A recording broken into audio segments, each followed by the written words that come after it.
ஆண்டவரும் மீட்பரும் இரட்சகருமாகிய இயேசு கிறிஸ்துவின் நாமத்தினால் உங்கள் ஒவ்வொருவரையும் மீண்டுமாய் வாழ்த்தி வரவேற்கிறோம். இன்றைக்கு வாசிக்கப்பட்ட வேத பகுதி யோவான் நற்செய்தி புஸ்தகத்தில் 3வது அதிகாரம் 1-18 வரை உள்ள வேத வசனங்களை நாம் வாசித்தோம். கடந்த ஒரு சில வாரமாக, இன்றைக்கு 4வது வாரமாக பஸ்கா ஆயத்த காரியங்களுக்காக அந்த ஆயத்த வாரங்களாக நாம் அனுசரித்து அதை நாம் ஒவ்வொரு வாரமும் அந்த பஸ்காவுக்குரிய கர்த்தராகிய இயேசு கிறிஸ்துடைய சிலுவை கடுத்த காரியங்களை நாம் தியானித்துக் கொண்டு வருகிறோம். இன்றைக்கும் நாம் தியானிக்கும்படி வாசிக்கப்பட்ட அந்த வேத பகுதியில 18 வசனங்கள் நாம் வாசித்தாலும் அதில் 14, 15 ஆகிய இந்த வசனங்களை மாத்திரம் இன்றைக்கு நாம் தியானிக்கும்படிக்காக கர்த்தருடைய இருதயத்திலே அவர் ஏவினார். 14வது வசனம் சொல்லுகிறது, சர்ப்பமானது மோசேயினால் வனாந்தரத்திலே உயர்த்தப்பட்டது போல மனுஷகுமாரனும் தன்னை விசுவாசிக்கிறவன் எவனோ அவன் கெட்டு போகாமல் நித்திய ஜீவனை அடையும்படிக்கு உயர்த்தப்பட வேண்டும். அல்லேலூயா. கர்த்தராகிய இயேசு கிறிஸ்துடைய பிறப்பு, அவருடைய ஊழியம், அவருடைய மரணம், அவருடைய உயிர்த்தெழுதல், இவைகள் எல்லாம் பழைய ஏற்பாட்டு புஸ்தகத்துல தீர்க்க தரிசனங்களாக பல நூற்றாண்டுகளுக்கு முன்பிருந்தே தேவன் தம்முடைய ஊழியக்காரர்கள் மூலமாக அறிவித்துக் கொண்டு வந்திருக்கிறதை வேத புஸ்தகத்தை நம்ம வாசிக்கும் போது அதை அறிந்து கொள்ளலாம். அதே போல கர்த்தராகிய இயேசு கிறிஸ்து அந்த தீர்க்க தரிசனங்கள் எல்லாம் நிறைவேறத்தக்கதாக மனுஷனாய் இந்த பூமியில அவர் வந்த பொழுது தம்முடைய சீடர்களுக்கு தம்முடைய மரணத்தை குறித்து அவர் ஒரு சில தடவை அவர் வெளிப்படுத்தியிருக்கிறார். சென்ற வாரத்தில் நம்ம தியானித்த வேத பகுதி, அவர் மறுரூப மலைக்கு செல்வதற்கு 6 நாட்களுக்கு முன்பாக தம்முடைய சீடர்களிடத்தில் அவர் சொல்லுகிறார், நான் எருசலேமுக்கு செல்ல வேண்டும், அங்கே அந்த மத தலைவர்களினால மூப்பர்களினால நான் பாடுபட வேண்டும், அவர்கள் என்னை ஒப்பு கொடுப்பார்கள், நான் பாடுகள் பட்டு மறிக்க வேண்டும், உயிர் தழ வேண்டும் என்கிறது எல்லாம் சீடர்களிடத்தில் நேரடியாகவே இயேசு கிறிஸ்து அவர் சொல்லுகிறார். பல தடவை அவர் நேரடியாகவும் ஒரு சில சமயங்களில் அதை மறைமுகமாகவும் தம்முடைய சீடர்களுக்கும் மற்றவர்களிடத்திலும் இயேசு சொல்லி இருக்கிறதை வேத வசனங்களிலே நம்ம வாசிக்கிறோம். அவருடைய மரணத்தை, அவருடைய உயிர்த்தெழுதலை குறித்து இயேசுவே நேரடியாக சொன்ன அந்த காரியங்கள். இங்கே நிக்கோதேமு என்ற இந்த மனுஷனிடத்துல இயேசு கிறிஸ்து மறைமுகமாக இந்த காரியங்களை அவர் சொல்லுகிறார். தான் மரிக்க வேண்டும், தான் மரித்து உயிர் தழ வேண்டும், அதனால் உண்டாகக்கூடிய அந்த ஆசீர்வாதத்தையும் அந்த பகுதியில அவர் சுருக்கமாக அதை சொல்லுகிறார். ஏன் மறைமுகமாக அந்த நிக்கோதேமு இடத்துல அவர் சொல்லுகிறார்? காரணம், இந்த வாசித்த வேத வசனங்களில் நிக்கோதேமு என்ற அந்த மனுஷன், முதல் வசனம் சொல்லுகிறது, யூதருக்குள்ளே அதிகாரியாக அவன் இருந்தான். யூதர்களுக்கு என்ற அந்த சங்கம், அந்த சங்கம் இருந்தது. அவர்கள் ஜனங்களை நடத்தும்படிக்காக அதுல மூத்த தலைவர்கள் இருப்பார்கள். அதுல இந்த நிக்கோதேமு ஒரு அதிகாரியாக அவர் இருக்கிறார். அது மாத்திரமல்லாம அதே வசனத்துல அவர் ஒரு பரிசேயன், நிக்கோதேமு என்கிறவன் ஒரு பரிசேயன் என்று சொல்லியும் சொல்லப்படுகிறது. இப்ப பரிசேயன் அப்படின்னு சொல்லி சொன்னா பழைய ஏற்பாட்டு புஸ்தகங்களை நல்லா படித்து கரைச்சி குடிச்சவர்கள் தான் அந்த பரிசேயர்கள். முக்கியமா அந்த மோசேயினுடைய 5 ஆகமங்கள், முதல் 5 புஸ்தகங்கள், அதையெல்லாம் நல்லா படித்தவர்கள், அதனுடைய காரியங்கள் எல்லாவற்றையும் அவர்கள் அறிந்து வைத்திருக்கிறவர்கள். வேற அல்லாமல் அந்த நிக்கோதேமு 10வது வசனம் சொல்லுகிறது, அவர் ஒரு போதகனாய் இருந்தான் என்று சொல்லி அந்த வசனம் சொல்லுகிறது. 10வது வசனத்துல யூதர்கள் மத்தியில தேவனுடைய வசனத்தை போதிக்கக்கூடிய ஒரு மனுஷன், போதிக்கிறவன் மாத்திரம் அல்லாம ஒரு முதிர் வயது உள்ள ஒரு மனுஷனாய் அவர் இருக்கிறார். ஆகினால் இந்த காரியங்கள் எல்லாம் அறிந்திருக்கிறபடினால இயேசு இந்த பழைய ஏற்பாட்டில் இருக்கிற ஒரு சம்பவத்தை எடுத்து அதை நிக்கோதேமுக்கு அவர் சொல்லுகிறார். எதற்காக அந்த காரியத்தை அவர் சொல்லுகிறார்? காரணம், நிக்கோதேமு இயேசுவை ஒரு நாள் தேடி மாலை நேரத்தில் அவர் வந்த பொழுது இயேசுவை புகழ்ந்து அவருடைய அற்புதங்களை எல்லாம் சொல்லி அவர் புகழ்கிறார். ஆனால் இயேசு உடனடியாக சொல்லுகிறார், ஒரு மனுஷன் மறுபடியும் பிறவாவிட்டால் தேவனுடைய ராஜ்யத்துல அவன் நுழைய முடியாது அப்படின்னு சொல்லி, மெய்யாகவே மெய்யாகவே நான் சொல்லுகிறேன், தேவனுடைய ராஜ்யத்தை காண மாட்டான், தேவனுடைய ராஜ்யத்தினுடைய இந்த ஆசீர்வாதங்களை அனுபவிக்க மாட்டான் அப்படிங்கிறதை இயேசு அவனுக்கு சொல்லுகிறார். அந்த தேவனுடைய ராஜ்யம் பாருங்க, தேவனால ஆளுகை செய்யப்படக்கூடிய ஒரு வாழ்க்கை. ஆமென். தேவனால பராமரிக்கப்படுகிறது, தேவனால பாதுகாக்கப்படுகிறது, தேவனால நடத்தப்படக்கூடிய ஒரு வாழ்க்கை, தேவனால நம்முடைய தேவைகள் சந்திக்கப்படக்கூடிய ஒரு வாழ்க்கை, தேவனே ராஜாவாக இருந்து என்னை ஆளக்கூடிய அந்த வாழ்க்கைக்கு பேர் தான் தேவனுடைய ராஜ்யம். அல்லேலூயா. அந்த ராஜ்யத்துல ஒரு மனுஷன் நுழைய வேண்டும் சொன்னா மறுபடியும் பிறக்க வேணும் அப்படின்னு சொல்லி இயேசு சொல்லுகிறார். இதை கேட்டு அந்த நிக்கோதேமு ஆச்சரியப்பட்டு, நான் இவ்வளவு முதிர் வயதா இருக்கிறேனே, நான் மறுபடியும் என் தாயின் வயிற்றில் சென்று நான் எப்படி பிறக்க முடியும் அப்படின்னு சொல்லி கேட்க, இயேசு அவருக்கு விளக்குகிறார். பாரு, நீ மறுபடியும் தாயின் வயிற்றில் சென்று பிறக்குவதற்கு ஒரு வாய்ப்பு இருந்தாலும் கூட, நீ மறுபடியும் பிறந்தாலும் அந்த தாயின் வயிற்றாக பிறந்தாலும் நீ மாம்சத்துல தான் நீ பிறப்பாய். ஆனால் நான் சொல்லுகிற இந்த காரியம் ஜலத்தினால ஆவியினால பிறக்கக்கூடிய ஒரு சத்தியம் அப்படிங்கிறத நிக்கோதேமுக்காக விளக்கி சொல்லுகிறார். அப்ப நான் ஆவியினால பிறக்கணும் அப்படின்னு சொல்லி சொன்ன உடனே அதை குறித்து நீ ஆச்சரியம் படாத. அதாவது அந்த 8வது வசனம் ஒரு ஆச்சரியமான ஒரு வசனம் சொல்லுகிறது பாருங்க. காற்றானது தனக்கு இஷ்டமான இடத்துல வீசுகிறது. இயேசு சொல்லுகிறார் நிக்கோதேமுவை பார்த்து, அதன் சத்தத்தை மாத்திரம் தான் நீ கேட்கிற, ஆனால் அது எங்கிருந்து வருகிறது எங்கிருந்து போகிறது என்கிறது நீ அறிய மாட்டாய். அது சத்தத்தை நீ கேட்கிறாய், அதனுடைய விளைவுகளை நீ பார்க்கிறாய், ஆனா காற்று எங்கிருந்து வருது எங்க போகிறது என்கிறதெல்லாம் உனக்கு தெரியாது. அதே போலதான் ஆவியினால பிறக்கிறவனும் இருப்பான். ஆமென். அப்ப நான் எப்படி மறுபடியும் பிறக்கிறது, ஆவியினால பிறக்கிறது சொன்னா எப்படி அப்படிங்கிறத குறித்தெல்லாம் நீ ஆச்சரியப்படாத அப்படின்னு சொல்லிட்டு மறுபடியும் பிறக்கக்கூடிய அந்த சத்தியத்தை அவருக்கு விளக்கி சொல்லுகிறார்.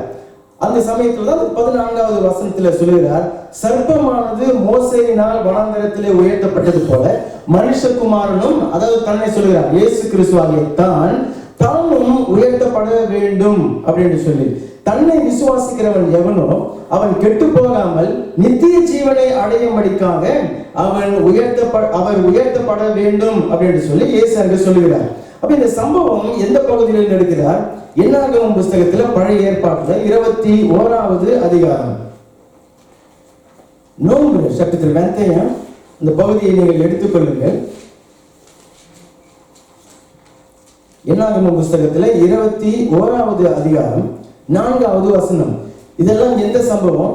மோசேயின் தலைமையில கர்த்தர் இந்த அடிமைத்தனத்துல இருந்த ஜனங்களை, எகிப்தில அடிமைகளாக இருந்த ஜனங்களை மீட்டு கொண்டு அந்த வனாந்தர பாதையில அவர்களை நடத்தி கொண்டு அவர் வருகிறார். இந்த எகிப்திலிருந்து இந்த மீட்ட ஜனங்களை கர்த்தர் பாலும் தேனும் ஓடக்கூடிய ஒரு ஆசீர்வாதமான இந்த தேசத்துக்கு அவர்களை கொண்டு போய் சேர்க்க வேண்டும். அந்த பாதையில மோசே இந்த ஜனங்களை நடத்தி கொண்டு வருகிறார். அப்ப நடத்தி கொண்டு வருகிற அந்த வழியில 4வது வசனம் சொல்கிறது, அவர்கள் ஏதோம் தேசத்தை சுற்றி போகும்படிக்கு ஓர் என்னும் மலையை விட்டு சிவந்த சமுத்திரத்தின் வழியாய் பிரயாணம் பண்ணினார்கள். வழியின் நிமித்தம் ஜனங்கள் மனமடிவு அடைந்தார்கள். ஜனங்கள் தேவனுக்கும் மோசேவுக்கும் விரோதமாய் பேசி, நாங்கள் வனாந்தரத்திலே சாகும்படி நீங்கள் எங்களை எகிப்து தேசத்திலிருந்து வர பண்ணினதென்ன? இங்கே அப்பமும் இல்லை தண்ணீரும் இல்லை, இந்த அற்பமான உணவு எங்கள் மனதுக்கு வெறுப்பாய் இருக்கிறது அப்படின்னு சொல்லி அவர்கள் சொல்லுகிறார்கள்.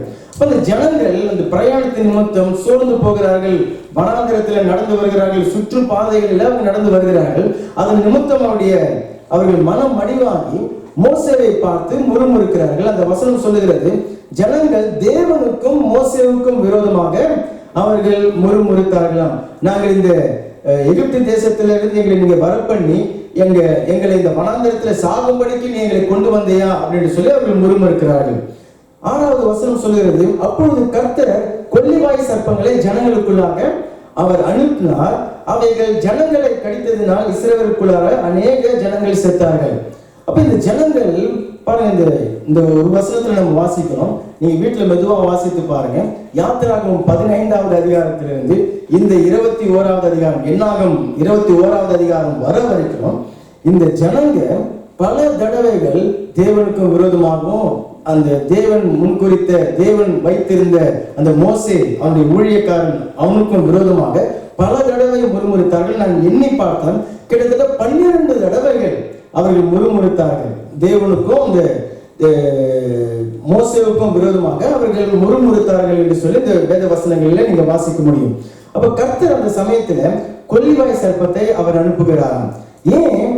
தேவனுக்கு விரோதமாய் முறுமுறுக்கிற அந்த காரியங்கள், தேவனுடைய ஊழியக்காரனுக்கு விரோதமாய், தேவனுக்கு விரோதமாய், தேவனுடைய சத்தியங்களுக்கு விரோதமாய் நம்முடைய வாழ்க்கையில ஏற்படக்கூடிய அந்த சூழ்நிலைகள், நம்முடைய வாழ்க்கையில ஏற்படக்கூடிய அந்த கசப்பான அந்த காரியங்கள், இதன் நிமித்தம் ஜனங்கள் பாருங்க தேவனை நோக்கி முறையிடுவார்கள், முறுமுறுப்பார்கள், அல்லது அவர்கள் நடத்தக்கூடிய அந்த ஊழியர்களை குறித்து முறுமுறுப்பார்கள். அது தேவனுக்கு ரொம்ப அருவருப்பான ஒரு காரியம். காரணம், அந்த ஒரு குறை சொல்லுகிறதோ அல்லது அதிருப்தியாய் நம்ம பேசக்கூடியதோ அல்லது முறையிடுகிறதோ வாக்குவாதம் பண்ணுகிறதோ எதனால என்று சொல்லி பார்த்தால் அது ஆழமான ஒரு சத்தியம். ஜனங்கள் தேவன் மேல அவிசுவாசமாய் இருக்கிறார்கள், மற்றும் அல்ல அவர்கள் கீழ்ப்படியாம இருக்கிறார்கள். தேவனுக்கு கீழ்ப்படியாம இருக்கிறதுனாலதான் இந்த விளைவுகள் உண்டாகுகிறது. அதாவது தேவன் மேல ஒரு அவிசுவாசமும் தேவனுடைய வார்த்தைக்கு கீழ்ப்படியாம இருக்கிறதுனால உண்டாகக்கூடிய அந்த விளைவு தான் அவர்களுடைய அந்த முறுமுறுப்பு. தேவன் மேல நம்பிக்கை வரல அவர்களுக்கு. தேவன் பலத்த அற்புதங்கள் எல்லாம் செய்து இந்த ஜனங்களை எகிப்திலிருந்து கூட்டு கொண்டு வந்தார். செங்கடல்களை எல்லாம் பிளந்தார். பார்வோனுடைய கைக்கு, அந்த கொடூரமான அந்த மனுஷனுடைய கைக்கு விடுவித்தார். ஆனால் இந்த ஜனங்களுடைய வல்லமையை அறிந்து கொள்ளாம ஒவ்வொரு முறையும், நான் சொல்லியிருந்த அந்த 12 முறை நீங்க இன்னும் அதை ஆராய்ந்து பார்த்தீங்கன்னு சொன்னா இன்னும் ஒரு சிலது கூட இருக்கலாம். ஆனால் முறுமுறுத்த பொழுது தேவன் கடைசியாக இந்த என்னாகமம் 14வது அதிகாரத்தில் கூட கர்த்தர் சொல்கிறார், இது வரைக்கும் 10 தடவை இவர்கள் முறுமுறுத்தார்கள் என்று சொல்லி சொல்லுகிறார்.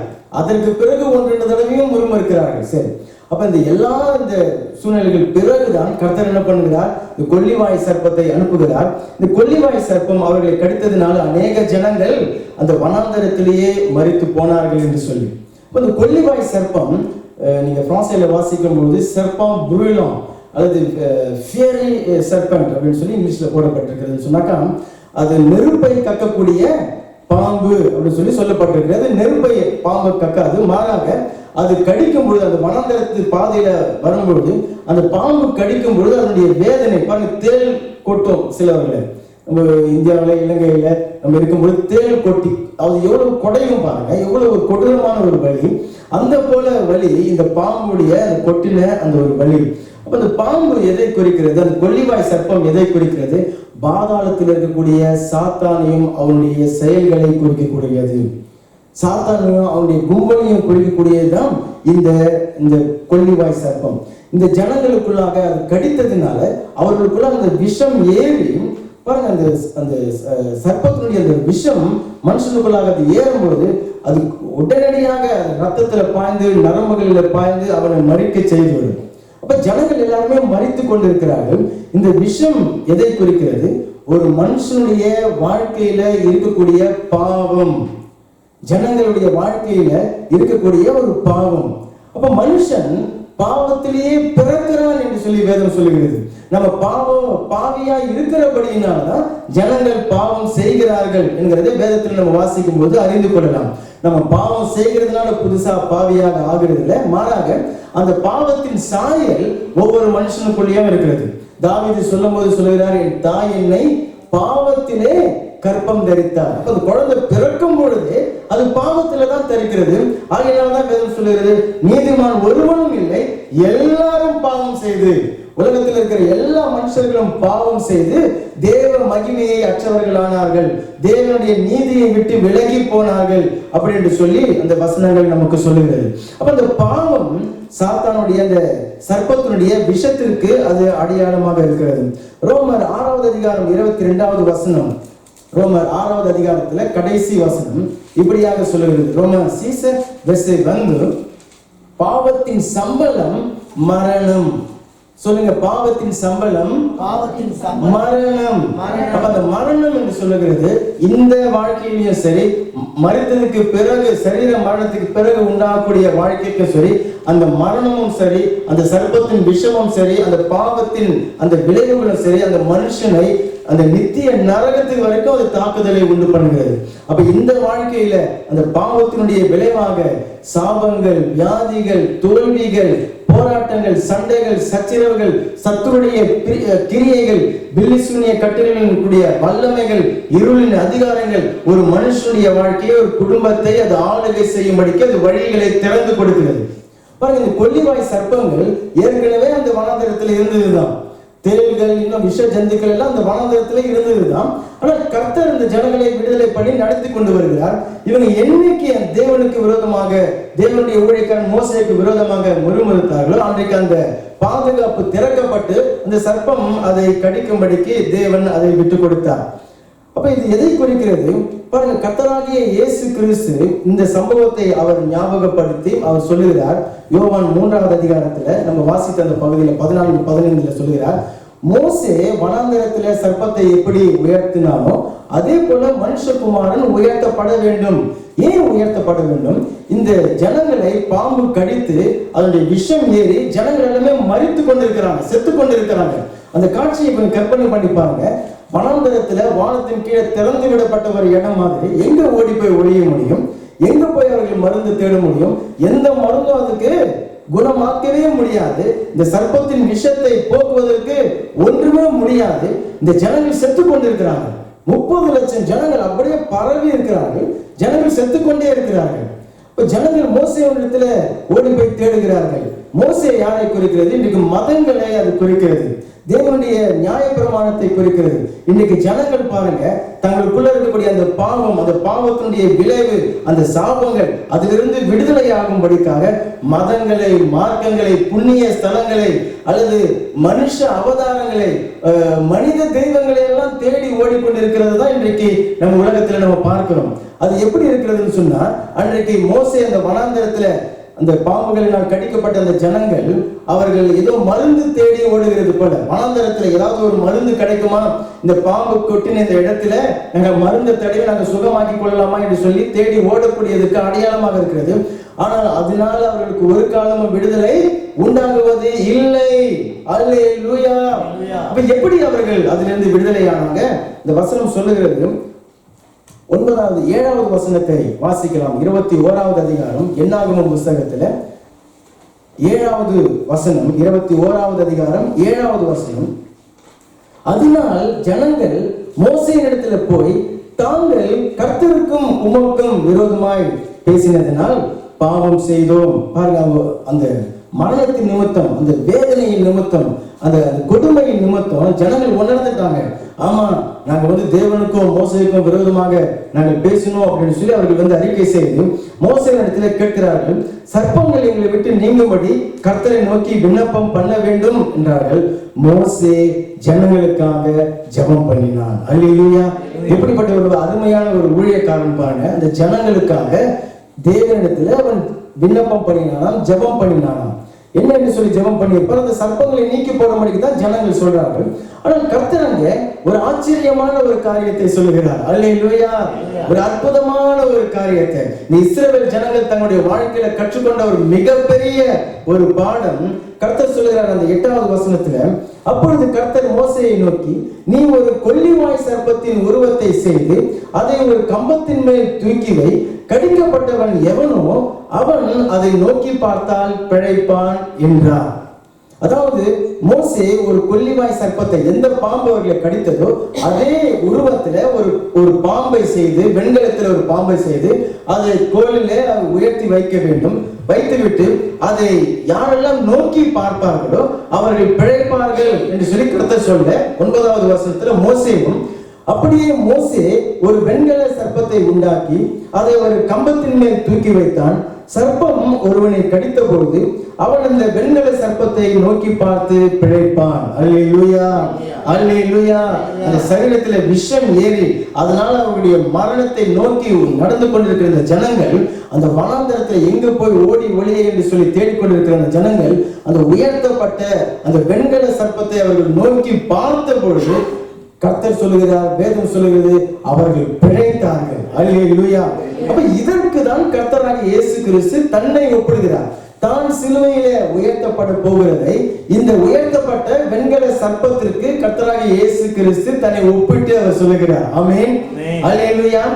ஏன் இயேசு தன்னை அந்த வெண்கல சர்ப்பத்து உயர்த்தப்பட்டதற்கும் தான் கல்வாரி சிலுவையில உயர்த்தப்பட்டதற்கும் அவர் ஒப்பிட்டு சொல்லுகிறார்? முதல் காரணம் பாருங்க, அந்த வனாந்தரத்துல தான் இந்த ஜனங்கள் வந்து கொண்டிருக்கிறார்கள். இன்றைக்கும் அந்த வனாந்தரம் நம்முடைய வாழ்க்கையில நம்ம கடந்து செல்லக்கூடிய இந்த உலகத்தை அது குறிக்கிறது. ஆமென். உலகத்தின் ஜனங்களை குறிக்கிறது. கொள்ளிவாய் சர்ப்பம், அதனுடைய விஷம் நான் சொல்லியிருந்தது போல சாத்தான் மனுஷனுடைய வாழ்க்கையில கொண்டு வரக்கூடிய அந்த பாவத்தின் விளைவுகள், சாபங்கள், தோல்விகள், குடும்ப போராட்டங்கள், தரித்திரங்கள், பயங்கள், பாருங்க சாத்தானுடைய கிரியைகள், பெலிசுனிய கிரியைகள், உரிமை எடுத்துக்கொள்ளக்கூடிய அந்த காரியங்கள், இது எல்லாமே அந்த கொள்ளிவாய் சர்ப்பத்துக்கும் அதனுடைய விஷத்திற்கும் அது அடையாளமாக இருக்கிறது. அந்த சர்ப்பம் கடித்ததற்கு, கொள்ளிவாய் சர்ப்பம் கடித்ததற்கு எந்த விதமான ஒரு மருந்தும் இல்லை. அதே போல இன்றைக்கும் பாவத்துக்கு ஏதாவது மருந்து இருக்கிறதா? பாவத்துக்கு ஏதாவது மருந்து இருக்கிறதா? அல்லது பாவத்தை பற்றி ஸ்கூல்ல காலேஜ்ல ஏதாவது சொல்லிக் கொடுக்கிறாங்களா? ஸ்பெஷலா காலேஜ் வச்சு சொல்லிக் கொடுக்கிறாங்களா? இல்லை. பாவத்தை குறித்து போதித்து அதிலிருந்து விடுதலை ஆகிறதை குறித்து போதிக்கிற இடம் சபை ஒன்றுதான். ஆமென். அதற்காகவே கர்த்தர் சபையை இந்த பூமியில அவர் வைத்திருக்கிறார். சரி, அந்த சர்ப்பம் அது செய்யப்பட்டு அது அந்த வனாந்தரத்துல ஒரு கம்பு மேல கோல் மேல அது உயரமாக உயர்த்தி வைக்கப்பட்டிருக்க வேண்டுமா? அதே போலதான் கர்த்தராகிய இயேசு கிறிஸ்துவும் கல்வாரி சிலுவையில அவர் உயர்த்தப்பட்டிருக்க வேண்டும் என்கிறதை இயேசு அதுல ஒப்பிட்டு அவர் சொல்லுகிறார். அந்த உயர்த்தப்பட்ட அந்த சர்ப்பத்தினுடைய அந்த உருவம் மாத்திரம் தான் இருந்தது. ஆனால் அந்த சர்ப்பத்திற்குள்ளாக அந்த சர்ப்பத்தினுடைய அந்த உண்மையான அந்த விஷத்தன்மை, அதனுடைய உயிர் அதுல இல்லை. அதே போலதான் வேத வசனம் நமக்கு சொல்லுகிறது. 2 கொரிந்தியர் புத்தகத்தில் நாம் எடுத்துக்கொள்ளலாம். கல்வாரி சிலுவையில தொங்கிக் கொண்டிருந்த கர்த்தராகிய இயேசு கிறிஸ்து அவர் சபிக்கப்பட்டவராய், பாவம் நிறைந்தவராய், அவர் ஒரு கல்லனை போல கல்வாரி சிலுவையில் அவர் தொங்கிக் கொண்டிருந்தார். ஆனால் அவருக்குள்ளாக அந்த விஷம் இல்லை. ஆமென். அவருக்குள்ளாக அந்த பாவம் இல்லை. 2 கொரிந்தியர் 5வது அதிகாரம் பிற்பகுதி அதை எடுத்து வாசிங்க. நாம் தேவ நீதியாகும்படிக்கு பாவமே அறியாத அவரை தேவன் பாவமாக்கினார். அல்லேலூயா. சொல்லுங்க, பாவமே அறியாத இயேசுவை தேவன் பாவமாக்கினார். ரோமர் 8வது அதிகாரம் 2-3 வசனங்களிலே வாசித்து பாருங்க. பாவத்தை மாத்திரம் கர்த்தராகிய இயேசு கிறிஸ்து அங்கே சுமக்கவில்லை. 2 நான் வாசிக்கிறேன். கிறிஸ்து இயேசுவினாலே ஜீவனுடைய ஆவியின் பிரமாணம் என்னை பாவம் மரணம் என்பவர்களின் பிரமாணத்தினின்று விடுதலையாக்கிற்று. எப்படி என்றால், மாம்சத்தினாலே பலவீனமாய் இருந்த நியாயப்பிரமாணம் செய்யக்கூடாததை தேவனே செய்யும்படிக்கு தம்முடைய குமாரனை பாவ மாம்சத்தின் சாயலாகவும் பாவத்தை போக்கும் பலியாகவும் அனுப்பி மாம்சத்திலே பாவத்தை ஆக்கினைக்குள்ளாக அவர் தீர்த்தார். ஆமென். இயேசு கிறிஸ்து சிலுவையில பாவத்தை சுமந்தார். மாத்திரமல்லாம அந்த பாவத்தின் சாயலையும் கர்த்தராகிய இயேசு கிறிஸ்து கல்வாரி சிலுவையில அவர் சுமந்தார். ஆதாமிலிருந்து என்றைக்கு அந்த ஆதாம் சாத்தானுடைய சொல்லை கேட்டு அதன்படி அவன் செய்ய தொடங்கினானோ அன்றிலிருந்தே மனுஷன் தேவனுடைய மகிமையை இழந்து, தேவனுடைய சாயலை இருந்து சர்ப்பத்தினுடைய சாயலை அவன் ஏற்றுக்கொண்டான். சர்ப்பத்துக்கு அவன் தன்னை ஒப்பு கொடுத்தபடியினால அந்த சாயலை, இந்த வேத வசனம் சொல்லுகிறது, அந்த மாம்ச சாயலை, பாவ மாம்சத்தின் சாயலை இயேசு கிறிஸ்து சிலுவையிலே அவர் சுமந்து தீர்த்தார். கடைசியாக கலாத்தியர் புஸ்தகத்துல 3வது அதிகாரம், கலாத்தியர் 3வது அதிகாரம் 13வது வசனத்துல வேதம் சொல்லுகிறது, மரத்திலே தூக்கப்பட்ட எவனும் சபிக்கப்பட்டவன் என்று எழுதியிருக்கிறபடி கிறிஸ்து நமக்காக சாபமாகி, சொல்லுங்க, கிறிஸ்து நமக்காக சாபமாகி நம்மை சாபத்திற்கு நீங்களாக மீட்டுக் கொண்டார். ஆமென். இயேசு கல்வாரி சிலுவையில பாவத்தை சுமந்தார். அந்த பாவ மாம்ச சாயலை அவர் சிலுவையில சுமந்தார். மாத்திரமல்லாம உங்களுடைய, என்னுடைய, உலகத்தாருடைய அந்த சாபங்களை அவர் சுமந்தார். அவர் அவைகளை சுமந்தார். ஆனால் வசனம் சொல்லுகிறது, அவர் பாவமே அறியாதவர். அல்லேலூயா. அவர் பரிசுத்த, பாவிகளுக்கு விலகினவர். ஆமென். அவருக்குள்ளாக பாவம் இல்லாமல் இருந்தது. ஆமென். அப்படிதான் மோசேயை உயர்த்தின அந்த சர்ப்பத்தின் உருவம் இருந்தது. ஆனால் அந்த சர்ப்பத்தினுடைய விஷத்தன்மை அதற்குள்ளாக இல்லை. அது ஜனங்களுக்குள்ளாக தான் அந்த சர்ப்பத்தினுடைய விஷத்தன்மை இருந்தது. சரி, அப்ப அந்த வெண்கலத்திலேயே அது செய்யப்பட்டது. அந்த வெண்கலம் என்கிறது பித்தளையும் இந்த ஈயமும் சேர்ந்து 1000 டிகிரி சூடு மேல, அந்த செல்சியஸ் மேலாக சூடாக்கப்பட்டு உண்டாக்கப்படுகிறது தான் அந்த வெண்கலம். நீங்க தேவனுடைய ஆலயத்தை, தேவனுடைய கூடாரத்தை மோசே கட்டும் போதுதான் அந்த பலிபீடத்தை வெண்கலத்திலே செய்யும்படிக்கு அவர் சொல்லுகிறார். காரணம், வெண்கலம் தேவனுடைய தண்டனையை குறிக்கிறது. பாவத்துக்கு விரோதமான தேவனுடைய தண்டனையும், தேவனுடைய நியாய தீர்ப்பு, தேவனுடைய ஜட்ஜ்மெண்ட். பாவம் இருந்தால் பாவத்துடைய சம்பளம் மரணம். பாவம் இருந்தால் தண்டிக்கப்பட்டு ஆக வேண்டும். அப்ப கர்த்தர் அந்த வெண்கல சர்ப்பத்தின் மூலியமாக கர்த்தராகிய இயேசு கிறிஸ்து மேல நிறைவேற்றின தம்முடைய நியாய தீர்ப்பை அவர் வெளிப்படுத்தினார். அல்லேலூயா. இயேசு கிறிஸ்து அந்த வெண்கல சர்ப்பத்தை போல தேவனுடைய கோபத்தை, தேவனுடைய நியாய தீர்ப்பை, தேவனுடைய பாவத்துக்கு விரோதமான தண்டனையை அந்த கல்வாரி சிலுவையிலே அவர் சுமந்து தீர்த்தார். அல்லேலூயா, அல்லேலூயா. சரி, அப்ப இந்த ஜனங்கள் பாருங்க, பாம்பு தான் அவர்களை கடித்தது, பாம்புடைய சாயலை அவர்கள் செய்து வைக்கும்படிக்கு தேவன் சொல்லுகிறார். அதே போல இயேசு ஜனங்களுடைய வாழ்க்கை சபிக்கப்பட்டிருக்கிறது, ஜனங்களுடைய வாழ்க்கை பாவத்தில் இருக்கிறது. ஆகையினால் அவர் அந்த சாபம் நிறைந்தவராக, பாவம் நிறைந்தவராக, பாவத்தின் சாயல் நிறைந்தவராக கல்வாரி சிலுவையிலே அவர் தொங்கினார். அல்லேலூயா. சரி, அப்ப இப்ப என்ன செய்ய வேண்டும்? இதை மோசேயை செய்து வைக்கும்படிக்கு தேவன் சொல்லி இருந்தார். இந்த ஜனங்கள் எப்படி அவர்கள் சரீரத்தில் இருக்கக்கூடிய அந்த விஷம் மாறி அவர்கள் எப்படி அந்த புதிய ஜீவனை அவர்கள் பெற்றுக் கொள்கிறார்கள், அந்த விஷத்தினுடைய அந்த கொடுமை, அந்த வேதனை, அந்த வலி நீங்கி அவர்கள் விடுதலையை பெற்றுக் கொள்ளுகிறார்கள் என்று சொல்லி 2 காரியங்களை இன்றைக்கு நாம் பார்த்து நாம் தியானிக்க போகிறோம். எப்படி அந்த கல்வாரி சிலுவையை நோக்கி பார்க்க வேண்டும், நோக்கி பார்க்கிறதுனால என்ன உண்டாகுகிறது அப்படிங்கிறதை 2 காரியங்களை நாம் இன்றைக்கு நாம் தியானிக்க போகிறோம். முதலாவதாக ஏசாயா புத்தகத்தில் 45வது அதிகாரம் 22வது வசனம். ஏசாயா 45வது அதிகாரம் 22வது வசனத்தில் கர்த்தர் சொல்லுகிறார், Ésaïe 45 verset 22, பூமியின் எல்லை எங்கும் உள்ளவர்களே என்னை நோக்கி பாருங்கள், அப்பொழுது ரட்சிக்கப்படுவீர்கள். நானே தேவன், வேறு ஒருவரும் இல்லை. அல்லேலூயா. கரங்களை தட்டி கர்த்தரை நாம நன்றி சொல்லி மகிமைப்படுத்தலாம். அல்லேலூயா. பூமியின் எல்லை எங்கும் உள்ளவர்களே. அப்ப அந்த வனாந்தரத்துல பாருங்க, எத்தனை கிலோமீட்டர் தூரத்துக்கு அந்த ஜனங்கள் அப்படி பரவி இருந்திருப்பாங்க.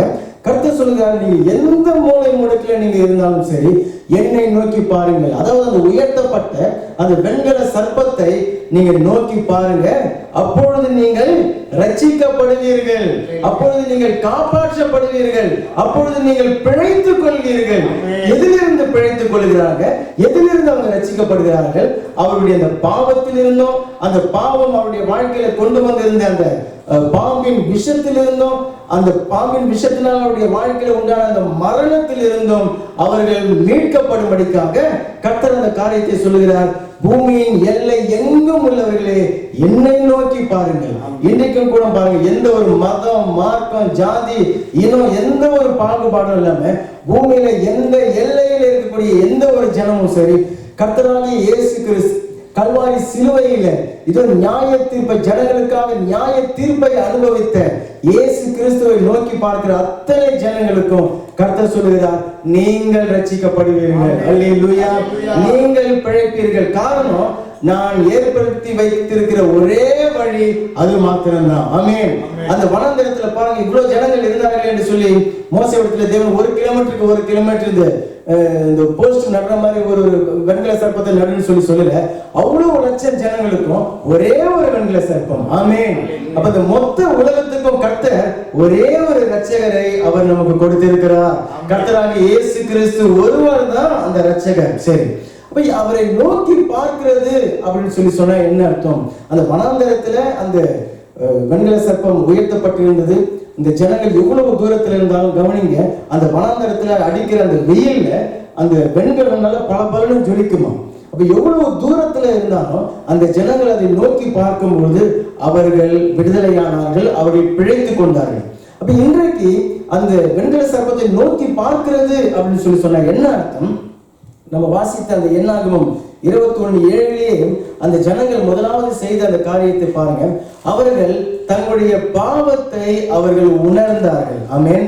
இன்றைக்கும் ரட்சிக்கப்பட வேண்டிய ஒரு மனுஷன் செய்ய வேண்டிய ஒரு காரியம், அந்த தங்களுடைய பாவத்தை, தேவனுக்கு விரோதமாக, மனுஷர்களுக்கு விரோதமாக அவர்கள் செய்த அந்த பாவத்தை தாங்கள் உணர வேண்டும். உணர்ந்து, ஆமா, எனக்குள்ள பாவம் இருக்கிறது, எனக்குள்ள இந்த பாவத்தின் சாயல் இருக்கிறது, இந்த பாவம் என்னுடைய வாழ்க்கையில எவ்வளவு சீரியஸான விளைவுகளை அது கொண்டு வருகிறது, இதுவரைக்கும் கொண்டு வந்திருக்கிறது, இனிமேலும் இது கொண்டு வரும், இன்னும் நித்திய வரைக்கும் இந்த அந்த பாவத்தினுடைய அந்த தாக்கம் நித்திய வரைக்கும் என்னை தாக்கும், ஏன்னா நித்திய மரணம் வரைக்கும் நான் செல்ல வேண்டும் அப்படி என்கிறதை அறிந்து மோசே மூலியமாக, அந்த ஊழியக்காரன் மூலியமாக தேவன் சொல்லியிருந்த அந்த வார்த்தையை விசுவாசித்து, இரண்டாவது படி, முதல் படி தங்களுடைய பாவத்தை அவர்கள் உணர்ந்து அதை ஏற்றுக்கொள்ள வேண்டும், வந்து மோசையினிடத்துல அந்த தேவனிடத்துல அறிக்கை செய்ய வேண்டும்.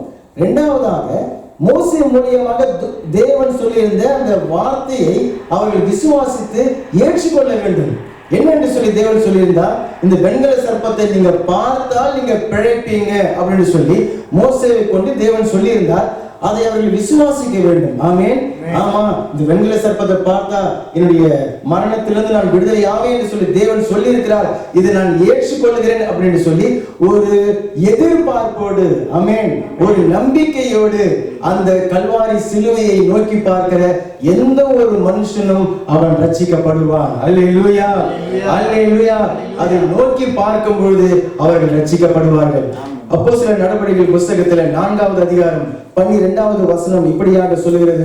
அப்போஸ்தலர் பேதுரு சொல்லுகிறார், அப்போஸ்தலர் நடபடிகள் புத்தகத்துல 4வது அதிகாரம் 12வது வசனம். Actes des Apôtres 4e chapitre verset 12.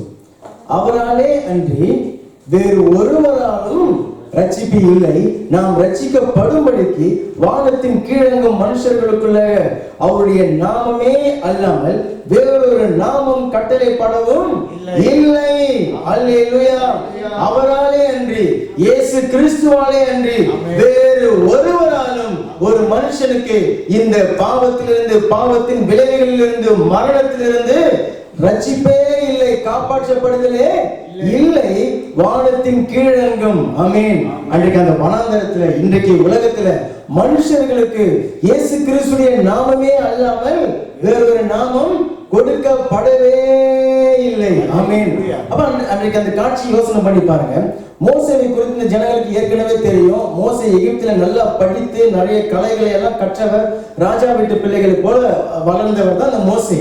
அப்ப இந்த ஜனங்கள் சொல்லியிருப்பாங்க, என்ன மோசே நீ பெரிய ஒரு படிச்சவன், பெரிய ஒரு அறிவாளி என்று சொல்லிதான் நாங்கள் நினைத்தோம்.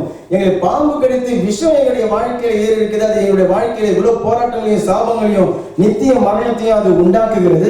நீ என்னமோ ஒரு பாம்பை, வெண்கல பாம்பை செய்து வைத்து இதை போய் நீ பாரு, நீ சுகமாகுவா, இதுல இருந்து நீ விடுதலை ஆவா என்று சொல்றேன் என்று சொல்லி எத்தனை ஜனங்களை மோசேவை கேலி பண்ணி பரியாசம் பண்ணி கிண்டல் செய்திருப்பாங்க. ஆனா அத்தனை ஜனங்களும் அங்க மரித்து போய் விழுந்தார்கள். ஆனால் இன்றைக்கும் பாருங்க, கர்த்தராகிய இயேசு கிறிஸ்துவை நீ நோக்கி பாரு. கர்த்தராகிய இயேசு கிறிஸ்துவிலே உனக்கு ரட்சிப்பு உண்டு. உன்னுடைய பாவத்தை மன்னிப்பார், சாபத்தை நீக்குவார், வாழ்க்கையில தோல்வியை நீக்குவார், மரணத்தை நீக்குவார், தரித்திரத்தை நீக்குவார், புது வாழ்க்கை உனக்கு உண்டாகும், புதிய ஜீவன் உன்னுடைய வாழ்க்கையில உண்டாகும் அப்படின்னு சொல்லும் பொழுது எத்தனை பேர் ஏற்றுக்கொள்கிறாங்க? எங்கள் மூலியமா கேள்விப்பட்டதை விசுவாசிக்கிறவன் யார் என்று சொல்லி தீர்க்கதரிசி சொல்லுகிறது போல எத்தனை ஜனங்கள் அதை கேட்கிறார்கள்? இல்ல பாருங்க. ஆனால் அன்றைக்கு அந்த சத்தியத்தை கேட்டு குறுக்கு கேள்விகள் கேட்காம அந்த காரணம் இந்த காரணம் என்று சொல்லி கொண்டு இல்லாம பாருங்க, மரித்து கொண்டிருக்கிற ஒரு மனுஷன் காரணம் சொல்ல முடியுமா? ஒரு காரணம் சொல்ல முடியுமா? தண்ணியில மூழ்கி மறிக்க போகிற ஒரு மனுஷன் ஏதாவது கையில கிடைக்குமா என்று சொல்லி அவன் பார்த்து கொண்டிருப்பான். சரியான ஆள் கரத்தை நீட்டுகிறார். கர்த்தராகிய இயேசு கிறிஸ்து கரத்தை நீட்டுகிறார். அந்த கரத்தை பிடித்துக் கொள்கிறவர்களை அவர் ரட்சிக்கிறார். அல்லேலூயா. அன்னைக்கு அந்த கல்வாரி சிலுவையில தொங்கின அந்த வெண்கல சர்ப்பமாகிய இயேசு கிறிஸ்துவை நோக்கி பார்த்த அத்தனை பேர்களும் பிழைத்துக் கொண்டார்கள். ஆமென். அப்போஸ்தலர் நடபடிகள் புத்தகத்துல 2வது அதிகாரம் பாருங்க. பேதுரு அதனால்தான் அவர் சொல்லுகிறார் 38வது வசனத்துல, பேதுரு அவர்களை நோக்கி நீங்கள் மனம் திரும்பி, இந்த சத்தியத்தெல்லாம் சொல்றார். இப்ப நான் சொல்லியிருந்த கல்வாரி சிலுவையில இயேசு அடிக்கப்பட்டது, பாவத்தை சுமந்து அடிக்கப்பட்டது, இந்த காரியத்தெல்லாம் பேதுரு சொல்லிவிட்டு 38வது வசனம், Actes des Apôtres 2e chapitre verset 38, அவர்களை நோக்கி நீங்கள் மனம் திரும்பி ஒவ்வொருவரும் பாவ மன்னிப்புக்கென்று இயேசு கிறிஸ்துவின் நாமத்தினாலே ஞானஸ்நானத்தை பெற்றுக் கொள்ளுங்கள், அப்பொழுது பரிசுத்த ஆவியின் வரத்தை நீங்கள் பெறுவீர்கள். அல்லேலூயா. சொல்லுகிறார் பாருங்க, அந்த பாவத்தை உணர்ந்து அதை அறிக்கை செய்து மனம் திரும்பி, நான் இவ்வளவு நாள் உலகத்திற்கென்று வாழ்ந்து கொண்டிருந்தேன், உலக பிரகாரமா வாழ்ந்து கொண்டிருந்தேன், உலக சூழ்நிலைகள் என்னை மேற்கொண்டது, இனி எனக்கு அப்படிப்பட்ட ஒரு வாழ்க்கை வேண்டாம், என்னுடைய பாவத்தினால்தான் இது உண்டானது, எனக்கு ஒரு புது வாழ்க்கை வேண்டும் அப்படின்னு சொல்லி இயேசு கிறிஸ்துவின் நாமத்தினால அந்த பாவ மன்னிப்பு மாத்திரம் கிடையாது, பாவ மன்னிப்பினால் உண்டாகக்கூடிய சகல ஆசீர்வாதங்களை பெற்று பெற்று அனுபவிக்கும்படிக்காக அவர் சொல்லுகிறார், நீங்கள் மனம் திரும்பி இயேசு கிறிஸ்துவின் நாமத்தினாலே ஞானஸ்நானத்தை நீங்கள் பெற்றுக்கொள்ளுங்கள், அப்பொழுது பரிசுத்த ஆவியின் வரத்தை நீங்கள் பெறுவீர்கள். ஆமென். இப்ப இயேசுவை இருதயத்தில் விசுவாசிக்கும் பொழுதே ஒரு மனுஷன் ரட்சிக்கப்படுகிறான். இருதயத்தில் விசுவாசித்து அதை அவரை வாயினால் அறிக்கை செய்யும் பொழுது அவன் ரட்சிக்கப்பட்டு விடுகிறான். ஆனால் அந்த இருதயத்துல உண்டான அந்த விசுவாசம், இருதயத்துல உண்டான அந்த நீதி, இருதயத்துல நான் இயேசுவை ஏற்றுக்கொண்டேன்னு சொல்லி வாயினால் அறிக்கை செய்கிறதை என்னுடைய கீழ்ப்படிதலினால காண்பிக்கிறது தான் நம்முடைய அந்த ஞானஸ்நானம். அல்லேலூயா. அந்த ஞானஸ்நானத்துல நான் என்ன வெளிப்படுத்துகிறேன்? நான் தேவனுக்கு கீழ்ப்படுகிறவன். ஆமென். அது செயல் வடிவத்தில் நான் அதை காண்பிக்கிறேன். ஆமென். அதனுடைய விளைவு என்னவா? பரிசுத்த ஆவியானவர் அந்த மனுஷனுக்குள்ளாக வந்து தங்குகிறார். அல்லேலூயா. அது ஒரு வரம் பாருங்க, அது ஒரு gift, அது ஒரு கதோ தேவன் கொடுக்கிறார். பரிசுத்த ஆவியாகிய தேவன் எனக்குள்ளாக என்றென்றைக்கு வந்து அவர் தங்கி விடுகிறார். அப்ப நம்ம கேட்போம், இது எப்படி ஆகும், இது ஏதோ ஆகும் சொன்னா இயேசு என்ன பதில் சொல்லுவார்? நீ அதை குறித்து ஆச்சரியப்படாத, காட்சி எங்கிருந்து வரும், எப்படி போகும் என்று சொல்லி உனக்கு தெரியாது, அதனுடைய சத்தத்தை நீ கேட்பாய். அல்லேலூயா. பரிசுத்த ஆவியானவரை நீ பெற்றுக்கொள்ளும் பொழுது அவருடைய சத்தத்தை உன்னுடைய இருதயத்திலிருந்து கேட்பாய். அவர் சொல்லுவார், நீ இன்றையிலிருந்து தேவனுடைய பிள்ளையாய் இருக்கிறாய், இன்றையிலிருந்து தேவனுடைய மகனாய் இருக்கிறாய், இன்றையிலிருந்து தேவனுடைய மகளாய் இருக்கிறாய் என்கிறதை நீ அந்த சத்தத்தை கேட்பாய். பரிசுத்த ஆவியானவர் எங்கிருந்து வந்தார், எங்கிருந்து போகிறார் என்கிறதை எல்லாம் உனக்கு தெரியாது, அதை நீ அறிந்து கொள்ளவும் முடியாது. அவருடைய இருதயத்தில் இருந்து அவர் பேசுகிற அந்த சத்தத்தை நீ கேட்பாய். அல்லேலூயா. அநேகர் கேட்பாங்க, நான் ரட்சிக்கப்பட்டுட்டா, ஞானஸ்நானத்தை பெற்றுக்கொண்டா, அது நமக்கு தெரியுமா? அது மாற்றங்கள் நிச்சயமாக தெரியும். ஆமென். முதல் மாற்றம், முதல் அது ஒரு நிச்சயம், பரிசுத்த ஆவியானவர் என் இருதயத்தில் பேசுவார். அல்லேலூயா. உன்னுடைய பாவங்கள் எல்லாம் மன்னிக்கப்பட்டது, நீ தேவனுடைய பிள்ளையாக நீ மாறிவிட்ட, நித்திய ஜீவன் உனக்கு உண்டு என்று சொல்லி அந்த ஆவியானவர் அந்த மனுஷனுடைய இருதயத்துல அவர் பேசுவார். அல்லேலூயா. அப்ப அந்த வெண்கல சர்ப்பத்தை நோக்கி பார்க்கிறது என்று சொல்லி சொன்னால் என்ன அர்த்தம்? பாவத்தை அறிந்து, அதை உணர்ந்து, அதனுடைய வாழ்க்கையில உண்டாகக்கூடிய தீமைகளை எல்லாம் அறிந்து மனம் திரும்பி அதை அறிக்கை செய்து கர்த்தராகிய இயேசுவை இரட்சகராக வாயினால் அறிக்கை செய்து அது ஞானஸ்நானத்தின் மூலமாக கீழ்ப்படிதலினால அதை நான் வெளிப்படுத்துகிறதை வேதம் சொல்லுகிறது, நான் இயேசுவை நோக்கி பார்க்கிறேன். அல்லேலூயா. ஆகையால் கர்த்தர் சொல்கிறார், பூமியின் எல்லை எங்கும் உள்ளவர்கள், அவர் எப்படிப்பட்ட ஒரு பாவிகளாக இருந்தாலும் சரி, எப்படிப்பட்ட ஒரு துன்மார்க்கக்காரர்களாக இருந்தாலும் சரி, கர்த்தர் சொல்கிறார், என்னை நோக்கி பாருங்கள். ஆமென். நீங்கள் ரட்சிக்கப்படுவீர்கள். அல்லேலூயா. ரட்சிக்கப்பட்டவங்க இப்படிதானே ரட்சிக்கப்பட்டிருக்கிறீங்க? அல்லேலூயா. சொல்லி கரங்களை தட்டுங்க. இப்படிதான் ரட்சிப்பு நடந்திருக்கிறது. அல்லேலூயா. ஆவியானவர் எங்கிருந்து வந்தார்? அவர் பரலோகத்திலிருந்து வந்தார் என்று சொல்லி தெரியும். எப்படி வந்தார், எப்படி போனார் என்று சொல்லி தெரியாது. ஆனால் என்னுடைய கீழ்ப்படிதலை நான் வெளிப்படுத்தின பொழுது கீழ்ப்படுகிறவர்களுக்கு தேவன் தம்முடைய ஆவியை கொடுத்து அந்த ஆவியானவர் என்னுடைய இருதயத்திலிருந்து பேசுகிறார். அல்லேலூயா. அந்த மாற்றங்கள் என்னுடைய வாழ்க்கையில, வெளிப்பிரகார வாழ்க்கையில ஒவ்வொரு முறையும் என்னுடைய கீழ்ப்படுதலை வெளிப்படுத்த, என்னுடைய விசுவாசத்தை வெளிப்படுத்த அதனுடைய வாழ்க்கையில அது காணப்படுகிறது. ஆமென். அப்ப இந்த இஸ்ரவேல் ஜனங்கள் கர்த்தரை நோக்கி பார்த்தார்கள், வெண்கல சர்ப்பத்தை நோக்கி பார்த்தார்கள், அவர்களை மரணத்திலிருந்து கர்த்தர் விடுதலையாக்கினார். ஆமென். வேதம் சொல்லுகிறது, சாத்தான் திருடன், அவன் திருடவும் கொல்லவும் அழிக்கவுமே அன்றி வேறு ஒன்றுக்கும் அவன் வரமாட்டான். ஆனால் நான், இயேசு கிறிஸ்துவாகிய நான் உங்களுக்கு ஜீவன் உண்டாயிருக்கணும், அந்த ஜீவன் உங்களுடைய வாழ்க்கையில ஒவ்வொரு நாளும் பரிபூர்ணம் அடையணும், பழுகி பழுகி பெருகும்படிக்காக நான் வந்தேன். ஆமென். கரங்களை தட்டி கர்த்தருக்கு நம்ம நன்றி செலுத்தலாம். அல்லேலூயா. அப்ப இந்த முதல் காரியம், இந்த உயர்த்தப்பட்ட இந்த வெண்கல சர்ப்பத்தை வைத்து தேவன் நமக்கு கற்றுக் கொடுக்கிறார். நாம் அதன் மூலமாக ரட்சிப்பை நாம் பெற்றுக்கொள்கிறோம். ரட்சிப்பு நம்முடைய வாழ்க்கையில ஆரம்பிக்கிறது. ஓகே. 1 கொரிந்தியர் புஸ்தகத்துல 10வது அதிகாரத்தை நாம் திருப்பிக் கொள்ளலாம். 2வது அந்த காரியத்தை குறித்து வேதம் நமக்கு எதை போதிக்கிறது? 1 கொரிந்தியர் 10வது அதிகாரம் 9வது வசனத்தை வாசியுங்கள். 9-10 எடுத்தவர்கள் வாசிக்கலாமா? அவர்களில் சிலர் கிறிஸ்துவை பரீட்சை பார்த்து பாம்புகளால் அழிக்கப்பட்டார்கள். அதுபோல நாமும் கிறிஸ்துவை பரீட்சை பாராதிப்போமாக. அவர்களில் சிலர் முறுமுறுத்து சங்காரக்காரனாலே அழிக்கப்பட்டார்கள். அதுபோல நீங்களும் முறுமுறுக்காத போகாதிருங்கள். சரி, அப்ப இது புதிய ஏற்பாட்டுல கொரிந்து சபைக்கு அப்போஸ்தலர் பவுல் மூலமாக பரிசுத்த ஆவியானவர் எழுதுகிறார். ரட்சிக்கப்பட்ட ஜனங்கள் இருக்கக்கூடிய அந்த சபையில அவர் இந்த இஸ்ரவேல் ஜனங்களுடைய சம்பவத்தை எடுத்து எழுதுகிறார். இவர்கள் எகிப்திலிருந்து விடுதலையானது, அவர்கள் பார்வோனுடைய கரத்திலிருந்து மீட்கப்பட்டது. அந்த முதல் வசனத்திலிருந்து வாசித்து பாருங்க. அவர்கள் பின்தொடர்ந்து வந்த பார்வோனுக்கு தேவன் அவர்களை விடுதலையாக்கினது, செங்கடல் பிளந்து இந்த ஜனங்கள் நடந்து வந்தது. அந்த சம்பவத்தை எல்லாம் அவர் ஒப்பிட்டு எதற்கு அவர் சொல்லுகிறார்? அந்த பார்வோன் சாத்தானுக்கு அடையாளமாக இருக்கிறார், எகிப்து உலகத்துக்கு அடையாளமாக இருக்கிறது. அந்த ஜனங்களை கர்த்தர் மீட்டு விட்டார். ஆமென். அப்ப இவர்கள் ரட்சிக்கப்பட்ட ஜனங்களுக்கும் ஒப்பாக இருக்கிறார்கள். செங்கடலை கடந்து வருகிறார்கள். வேதம் சொல்லுகிறது, செங்கடல் வழியாகவும் மேலே மேகத்தின் வழியாகவும் அவர்களுக்கு தேவன் ஞான ஸ்நானம் கொடுத்தார். ஆமென். இப்ப ஞான ஸ்நானம் பெற்று வெளியில வந்த ஜனங்கள் தான் இந்த ஜனங்கள். அப்ப இவர்கள் இன்றைக்கு நமக்கும் ரட்சிக்கப்பட்ட தேவனுடைய பிள்ளைகளுக்கும் இவர்கள் அடையாளமாக அவர்கள் இருக்கிறார்கள். அப்ப அவர்களுக்கு தான் அந்த 1 கொரிந்தியர் 9-10 வசனங்களில் பவுல் எழுதுகிறார். அதாவது மற்ற காரியங்களையும் எழுதுகிறார். அவர்கள் புலம்பினது, முறுமுறுத்தது எல்லா காரியங்களையும் எழுதிவிட்டு இந்த சர்ப்பத்தை குறித்து, உயர்த்தப்பட்ட வெண்கல சர்ப்பத்தை குறித்து நாம் தியானிக்கிறபடினால 9வது வசனத்துல அவர்கள் சிலர் கிறிஸ்துவை பரீட்சை பார்த்து பாம்புகளால் அழிக்கப்பட்டார்கள், அதுபோல நாமும் கிறிஸ்துவை பரீட்சை பாராமல் இருப்போமாக அப்படின்னு சொல்லி அவர்களை திருஷ்டாந்தமாக வைத்து, அவர்களை உதாரணமாக வைத்து சபைக்கு அந்த உயர்த்தப்பட்ட வெண்கல சர்ப்பத்தை வைத்து அவர் எழுதுகிறார். அப்ப கிறிஸ்துவை பரீட்சை பார்த்தார்கள் என்று சொல்லி எதை வைத்து அவர் சொல்லுகிறார்? நாம் திருப்புவோம், வாசித்த அதே 21வது அதிகாரம் என்னாகமம் புஸ்தகத்துல 5வது வசனம்.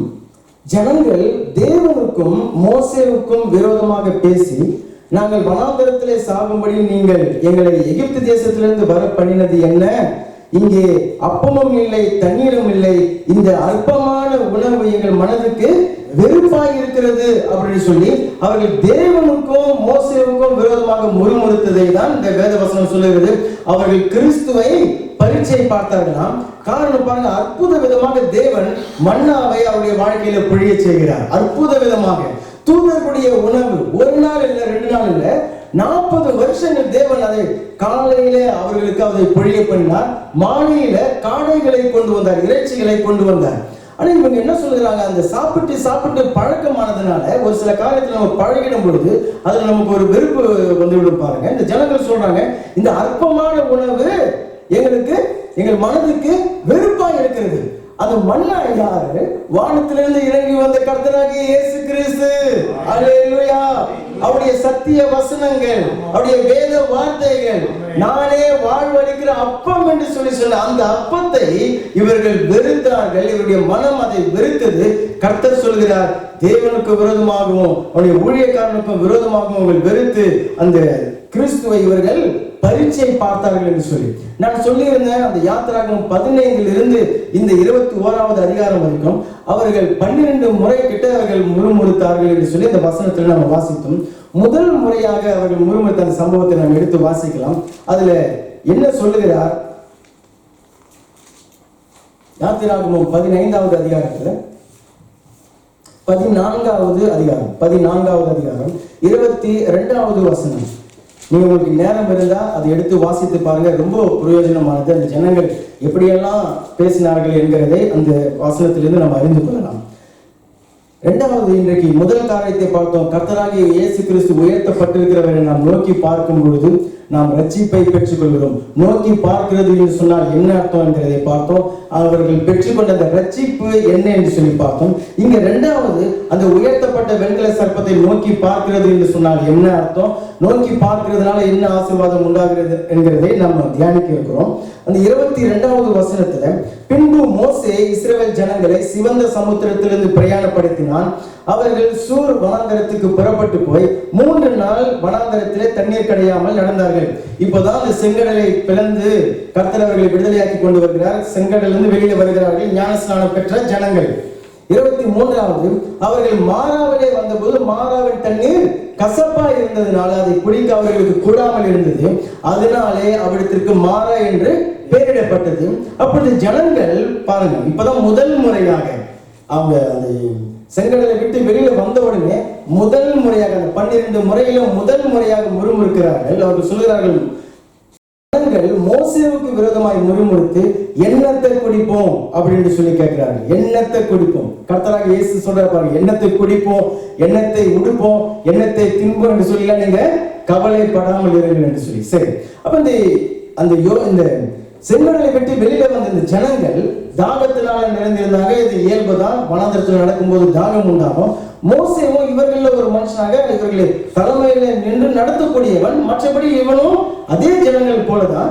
ஆனால் மோசே இந்த மாறா என்கிற அந்த இடத்துக்கு கொண்டு போன பொழுது, குடித்த பொழுது அந்த தண்ணீர் கசப்பாக இருந்தது. கசப்பாக இருந்ததுனால முறுமுறுத்தார்கள். ஆமென். பாருங்க, நம்முடைய ரட்சிக்கப்பட்ட இந்த வாழ்க்கையில நம்ம அந்த ரட்சிக்கப்பட்டு ஞானஸ்நானத்தை பெற்று வெளியில வந்த மாத்திரத்துல நம்ம நினைச்சு விடக்கூடாது, இனிமேல் எல்லாமே மலர் மெத்தையில நம்ம நடக்கக்கூடிய ஒரு வாழ்க்கை மாதிரி இருக்கும் என்று சொல்லி. கர்த்தர் சொல்லுகிறார், உங்களுக்கு உபத்திரவம் உண்டு, ஆனால் நான் அந்த உலகத்தை நான் ஜெயித்தேன். ஆமென். அவர் ஜெயித்த அப்படின்னு சொல்லி சொல்கிறார். விசுவாசத்தினால் நான் அதை ஜெயித்தேன் என்று சொல்லி கர்த்தர் அதை சொல்லுகிறார். அல்லேலூயா. அப்ப இந்த மாறா இந்த கசப்பு அவருடைய வாழ்க்கையில ஏற்பட்ட பொழுது நம்முடைய வாழ்க்கையில கசப்புகள் ஏற்படும், அது அதிருப்திகள் ஏற்படலாம், போராட்டங்கள் ஏற்படலாம். இந்த ரட்சிக்கப்பட்ட வாழ்க்கையில நம்ம எதிர்பார்த்த காரியங்கள் தாமதமாக ஆகலாம், அல்லது நம்ம எதிர்பார்த்த விதமாக நடக்காம கர்த்தருடைய சித்தத்தின்படி அது நடக்கலாம், அல்லது ஒரு சில காலங்கள் தாமதமாகலாம். ஆனால் இருதயத்துல அந்த கசப்பு உருவாக சாத்தான் முயற்சி செய்வான் அந்த ரட்சிக்கப்பட்ட அந்த ஜனங்களுடைய வாழ்க்கையில. ஆனால் கர்த்தர் என்ன செய்கிறார்? மோசே முறுமுறுக்கல, மோசே கர்த்தரை நோக்கி கூப்பிட்டான். ஆமென். ஊழியக்காரனுடைய வேலையை பாருங்க, எப்பொழுதும் கர்த்தரை நோக்கி அவன் கூப்பிடுகிறவனாக அவன் இருக்கிறான். அப்ப கர்த்தர் சொல்கிறார், ஒரு மரத்தை காண்பித்தார், அதை அவன் தண்ணீரிலே போட்ட உடனே அது மதுரமான தண்ணீர் ஆயிற்று. ஆமென். அல்லேலூயா. கரங்களை தட்டி கர்த்தருக்கு ஸ்தோத்திரம் சொல்லுங்க. அங்க அந்த ஜனங்கள் அந்த தண்ணீரை குடிக்க முடியும். கர்த்தர் என்ன சொன்னார் பாருங்க. இந்த முதல் முறுமுறுப்புலையும் சரி, என்னாகமம் 21 நமக்கு கொள்ளிவாய் சர்ப்பம் முறுமுறுப்பு வாசித்தமே, அதுதான் கடைசி முறுமுறுப்பு. ஆமென். அந்த ஜனங்கள் அதுக்கப்புறம் முறுமுறுக்கல, இதுதான் ஃபர்ஸ்ட். அந்த ஃபர்ஸ்ட் முறுமுறுப்புலயே கர்த்தர் என்ன பண்றாரு? ஏம்பா, நீ இந்த ரட்சிக்கப்பட்ட வாழ்க்கையில எந்த குறை வந்தாலும் சரி, எந்த தேவை வந்தாலும் சரி, அந்த மாறாவின் கசப்பை மதுரமாக்குகிற அந்த கல்வாரி சிலுவையை நீ அந்த தண்ணீரில போடு. அல்லேலூயா. அந்த கல்வாரி மரத்துல ஒரு கிளையை ஒடித்து அதுல போடு. என்ன அர்த்தம்? உயர்த்தப்பட்ட இயேசு கிறிஸ்துவை நீ நோக்கி பாரு. அல்லேலூயா. கசப்பை, வைராக்கியத்தை நீ வளர்த்து கொள்ளாத, தேவன் மேல அதிருப்தி ஆகாத, தேவனுடைய ஊழியக்காரன் மேல நீ முறுமுறுக்காத அப்படின்னு சொல்லி கர்த்தர் அங்க அவர்களுக்கு முதல் முறையாக கற்றுக் கொடுக்கிறார். சரி, 16வது அதிகாரத்துல தொடர்ச்சியாக அவர்கள் அதை நிறுத்தவில்லை. அங்கே அப்பத்துக்காகவும் இறைச்சிக்காகவும் அவர்கள் முறுமுறுத்தார்கள். அந்த வசனத்துல நான் வேற ஒரு காரியத்தை உங்களுக்கு காண்பிக்கிறேன். 8வது வசனத்தை பாருங்க. 8வது வசனம், அப்பம் இல்ல, இறைச்சி இல்ல, நாங்க எகிப்துல நாங்க ரொம்ப நல்லா சாப்பிட்டோம் அப்படின்லாம் போய் சொல்றாங்க. சரி, ஆனாலும் கர்த்தர், நான் அந்த காரியங்கள் எல்லாம் எடுத்து வாசித்தேன், அந்த 12 காரியங்களை எடுத்து வாசித்தேன். கர்த்தர் எவ்வளவு இரக்கம் உள்ள ஒரு தேவனா இருந்தார், எவ்வளவு கிருபையுள்ள ஒரு தேவனா இருந்தாரு. இவங்க முறுமுறுத்து தள்ளிக்கொண்டே இருக்கிறாங்க, ஆனால் கர்த்தர் மாறாதவராகவே இருந்தார். அல்லேலூயா. அவர்களுக்கு அந்த கசப்பை மதுரமாக்கினார், தண்ணீரை கொடுக்கிறார், இறைச்சியை கொடுக்கிறார், இன்னும் அநேக அற்புதங்களை செய்து கொண்டுதான் இருக்கிறார். ஒரு சில தடவைகளை தண்டிக்கிறார், ஆனால் அவருடைய தேவைகளை அந்த வனாந்தரத்திலே சந்திக்கிற தேவனாகவே அவர் இருந்தார். ஆமென். இந்த ஜனங்களான முறுமுறுக்கிறதுல ஓய்ந்து போகவே இல்லை. சரி, அந்த 8வது வசனம் சொல்லுகிறது, பின்னும் மோசே சாயங்காலத்தில் நீங்கள் புசிக்கிறதற்கு கர்த்தர் உங்களுக்கு இறைச்சியையும் விடியற் காலத்தில் நீங்கள் திருப்தி அடைகிறதுக்கு அப்பத்தையும் கொடுக்கையில் இது விளங்கும். சரி, கர்த்தருக்கு விரோதமாக நீங்கள் முறுமுறுத்த உங்கள் முறுமுறுப்புகளை அவர் கேட்டார். நாங்கள் ஏமாத்திரம், உங்கள் முறுமுறுப்புகள் எங்களுக்கு அல்ல, கர்த்தருக்கே விரோதமாக இருக்கிறது என்று சொல்லி அவன் சொன்னான். அதாவது மோசேவுக்கு விரோதமாக, நாங்கள் அந்த பகுதியில் வாசித்து பார்த்த பொழுது மோசேவுக்கு விரோதமாக, அவர் மோசேவுக்கும் ஆரோனுக்கும் விரோதமாக, அப்புறம் மோசேவுக்கும் ஆரோனுக்கும் யோசேப்பு காலேபு எல்லாம் தலைவர்களாக நியமிக்கிறார்கள்.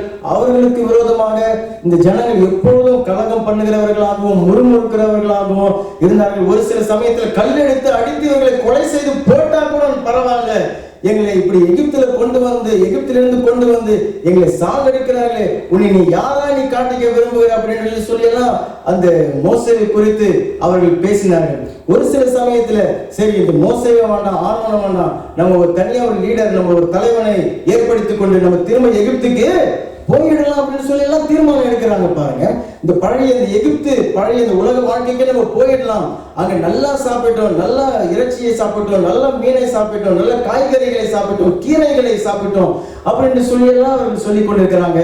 இதையெல்லாம் சாப்பிட்டவர்கள் தான் அங்க அடிமைகளாக இருந்தார்கள்.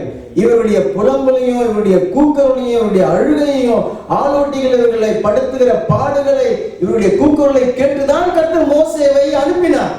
இவங்க இந்த வனாந்தரத்துல வந்து என்ன சொல்றாங்க, நாங்க திருப்தியாக சாப்பிட்டோம் என்று சொல்லுகிறார்கள். பாருங்க, இந்த உலக ஜனங்கள் ஒரு சில காரியத்துல திருப்தி அடைகிறது உண்மைதான். ஆனால் அவர்கள் சத்துருவுக்கும் சாத்தானுடைய கிரியைகளுக்கும் அடிமைகளாக இருக்கிறார்கள் என்கிறதை அறியாமலேயே அவர்கள் அந்த காரியங்களில் திருப்தி அடைந்து கொண்டு அதை குறித்து அவர்கள் மேன்மை பாராட்டுகிறார்கள். ஆனால் மோசே என்ன சொல்றாரு, அதாவது எனக்கு விரோதமாக, ஊழியக்காரனாக எனக்கு விரோதமாக நீங்க பேசுறீங்களே, நாங்க ஏமாத்துறோம், நீங்கள் எங்களுக்கு விரோதமாக சொல்லுகிறது கர்த்தருக்கு விரோதமாக நீங்க பேசின அந்த ஒரு வார்த்தை அப்படின்னு சொல்லி அங்கே மோசே அதை வெளிப்படுத்துகிறார். பாருங்க, தேவனுடைய ஊழியக்காரன் மோசே ஜனங்களுக்காக எவ்வளவு இந்த 12 முறையிலையும் ஜனங்களை அழிக்காதபடிக்கு மோசே 5 தடவை பரிந்து பேசி இருக்கிறார். 5 தடவை ஆண்டவரே இந்த ஜனங்களை அழிக்காதீங்க, இந்த ஜனங்களை ஆசீர்வதிங்க, இவருடைய வாழ்க்கையில் இருக்கக்கூடிய இந்த சாபம் நீங்கணும், இவருடைய வாழ்க்கையில் இருக்கக்கூடிய இந்த போராட்டம் நீங்கணும் என்று சொல்லி தேவனுடைய அந்த திறப்பின் வாயில நின்று, திறப்பின் வாசல்ல நின்று ஜெபிக்கிற ஒரு மனுஷனாக இருந்தவர் தான் இந்த மோசே. மோசேவுக்கு விரோதமாக இவர்கள் பேசினதை கர்த்தர் எப்படி எடுத்துக்கொள்கிறார், அல்லது புதிய ஏற்பாடு எப்படி எடுத்துக்கொள்கிறது, அவர்கள் கிறிஸ்துவுக்கு விரோதமாக பேசின அந்த வார்த்தைகளாக எடுத்துக்கொள்கிறார். அல்லேலூயா. பாருங்க, ஏன்னு சொன்னா கர்த்தர் இன்றைக்கு நம்முடைய புதிய ஏற்பாட்டு சபையில கூட தேவன் தம்முடைய ஊழியர்களை அவர் வைக்கிறார். ஆமென். வழிநடத்தக்கூடிய ஊழியரை வைக்கிறார். அநேகரது மீடியாக்கள்ல கூட நீங்க கேட்டுக்கொண்டிருக்கலாம். நீங்க எந்த சபையில இருந்தாலும் சரி, எந்த ஒரு பெரிய சபையாக இருந்தாலும் சரி, சின்ன சபையாக இருந்தாலும் சரி, தேவன் உங்களுக்கு கொடுத்திருக்கிற அந்த ஊழியக்காரனுக்கு விரோதமாக நீங்கள் அதிருப்தி அடையாமல் இருங்கள், முறுமுறுக்காமல் இருங்கள், விரோதமாக பேசாமல் இருங்கள் என்கிறதை கர்த்தர் இந்த வெண்கல சர்ப்பம் உயர்த்தப்பட்டதிலிருந்து அவர் நமக்கு வெளிப்படுத்துகிறார்.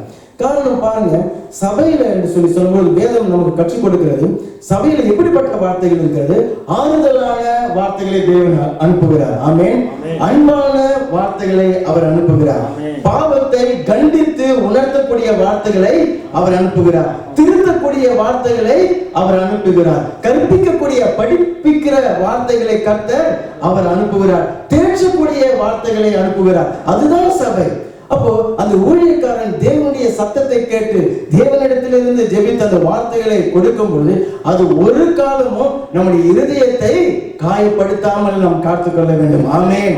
தேவனே என்னிடத்தில் இதை பேசுகிறார் என்று சொல்லி நாம் தேவனுடைய சத்தத்துக்கு நாம் செவி கொடுத்து தேவனை மகிமைப்படுத்தி தேவனுடைய ஊழியக்காரருக்கு ஒத்துழைப்பை கொடுக்கும்படிக்கு வேதம் நமக்கு சொல்லுகிறது. ஏன் கர்த்தர் அதை அப்படி சொல்லுகிறார்?